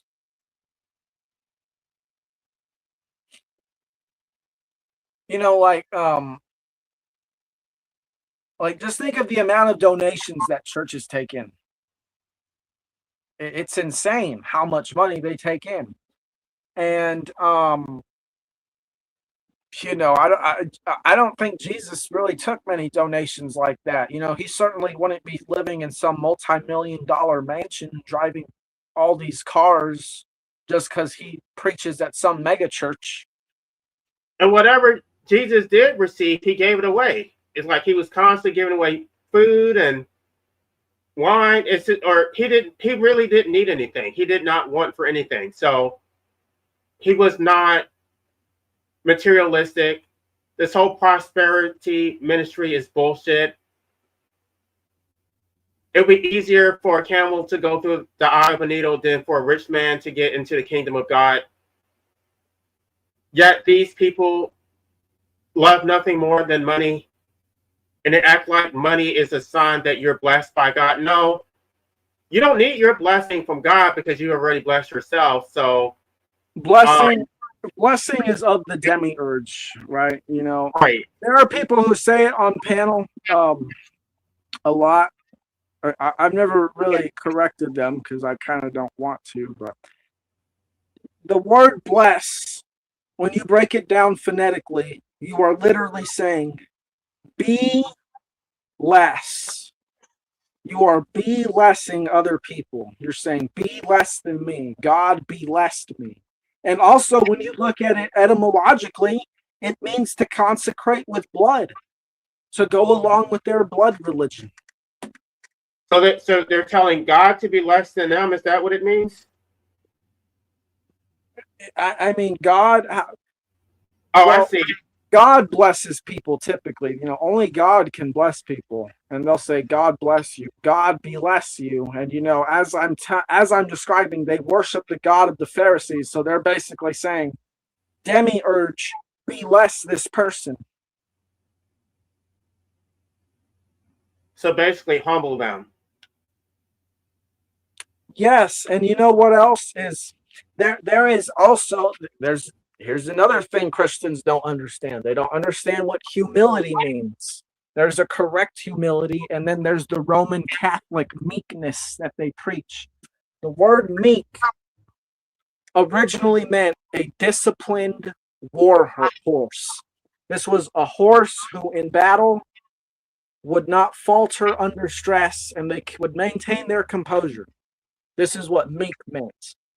But This you is know, what is so disappointing about Christians. They don't have that. They're so weak. If you hold a gun to a Christian's head, they will just do whatever you tell them to do. The older Christians were not like that. You could throw them into the arena with lions, and they would rather be eaten by lions than to go against their God. And it's just like these Christians today are so weak. They can't even suffer the minus inconvenience without capitulating and doing whatever the state tells them to do. yeah, it's unfortunate. Because if people would just take a step back, one thing I think really messed people up was the Enlightenment. This whole line of thinking of secularism and things like evolution have just seriously damaged people's worldviews to basically, you know, now we're a bunch of moral relativists. Now we're a bunch of egoists. Um, you even say utilitarian in some sense. And what has it brought this species?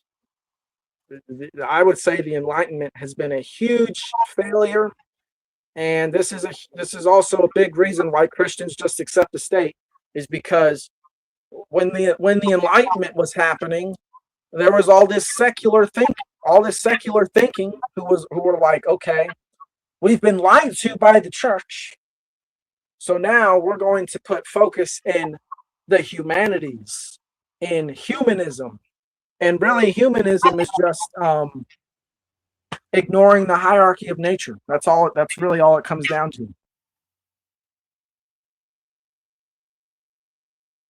That's the problem. They threw the baby out with the bathwater once they realized religion was bad. They're like, oh, well, nothing's spiritual. And this is why we have a Right. lot of atheists.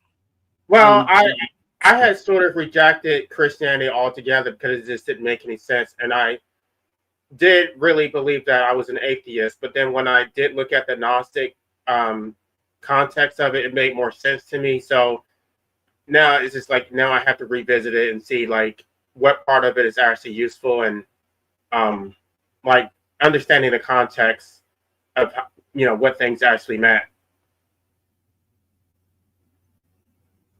So I don't know. I still technically call myself. I don't know. I don't know what term I should use, but I don't believe in a I literal wouldn't term yourself. Just be unlabeled. right. Makes it harder for people. They want to debate you or something. But me, yeah, I'm all, you know, I just say I'm all into the occult and esoteric stuff and mythology. You know, that's really where my spiritual framework lies in an interdisciplinary and syncretic approach respecting generally all world religions and traditions for the spiritual components that they teach, but rejecting the hierarchical and controlling aspects of them.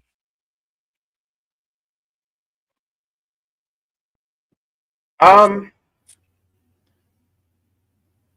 well, I'm actually interested in your book, but I guess I'm assuming that you're going to be addressing some of these issues. And I'm glad that the way that you're talking about it on your channel instead of going on other channels, because there's a lot of naysayers who just try to derail, and they just I think you're doing it the right way, because I think if you try to, like, especially while you're still writing it and you haven't really finished it, I think if you present it to people before it's done, they're just going to try to I don't know, speak it out of existence.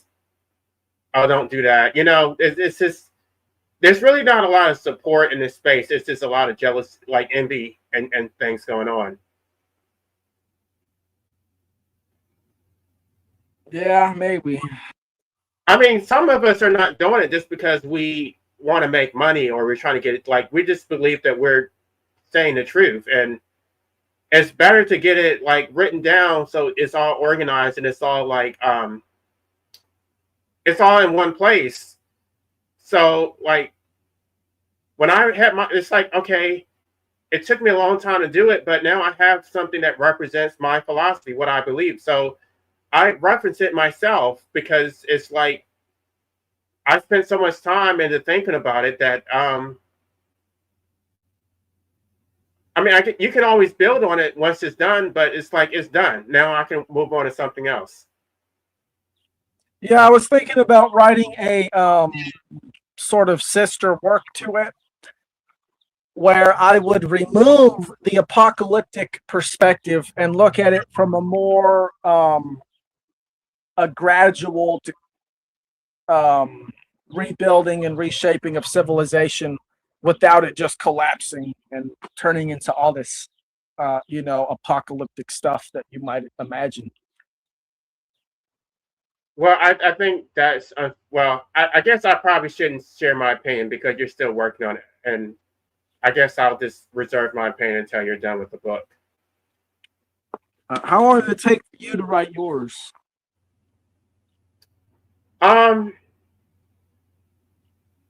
It's sort of built on other stuff that I've written before, so I didn't really start completely from scratch. And when did I actually start? I probably say it probably took me.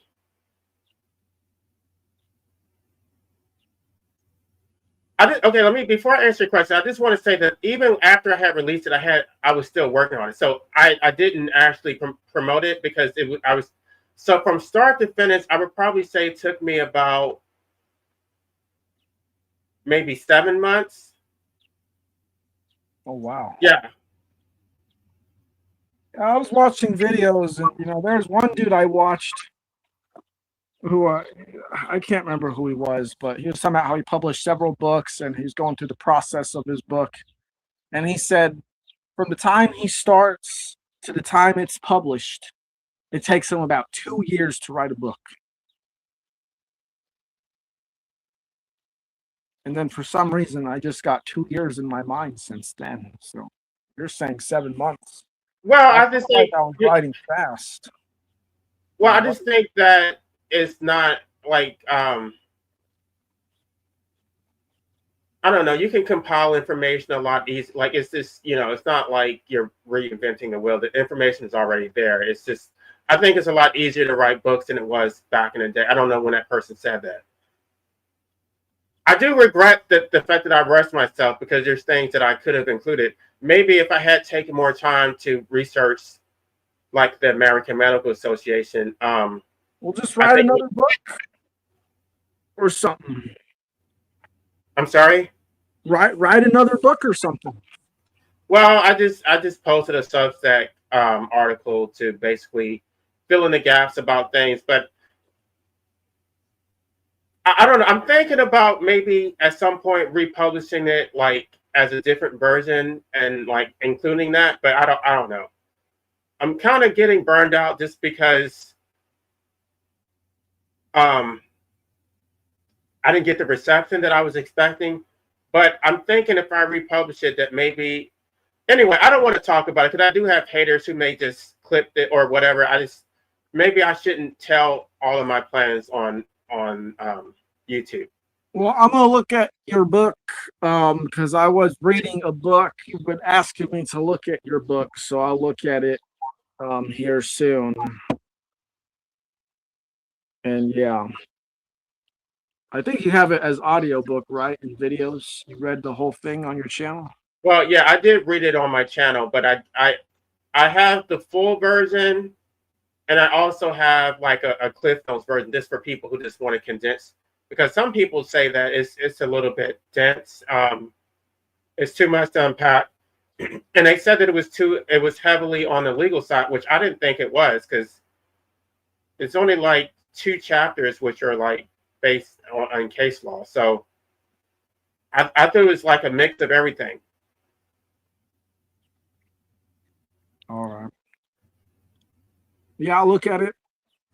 I think if I do republish it, I would like to get a professional editor to look at it and give me some feedback. That was just me doing it without any input from anybody else. I just compiled a whole bunch of stuff and tried. And I did several versions of it before I even got to this final version.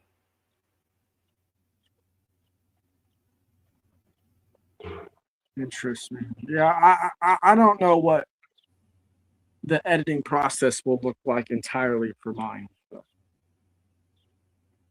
get it written first. Let me get the pretext written first, and then build the book from there. I think I have about 25,000 words so far. Well, yeah, I think once you see it and you put it all together, you can see like what to take out, what to leave, how to reorganize things. And so I think getting that first draft is like probably the most difficult part. But once you're trying to figure it out, then it's just like synthesizing it, reorganizing it, like reframing the argument a little bit differently, just making minor tweaks. Yeah. It's like I just kept reading it over and over and over, and I'm just like, well, I guess I'll just put it out because I had already told people that I was going to release it in December. I did, but then I actually went back and like I didn't promote it until like January. You could have been like George R. Martin and be like, it's coming when it's coming.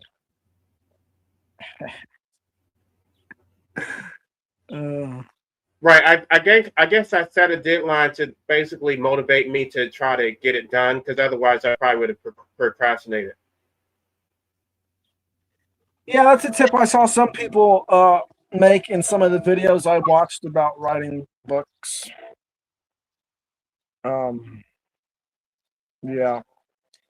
Well, anyway, I was gonna get off.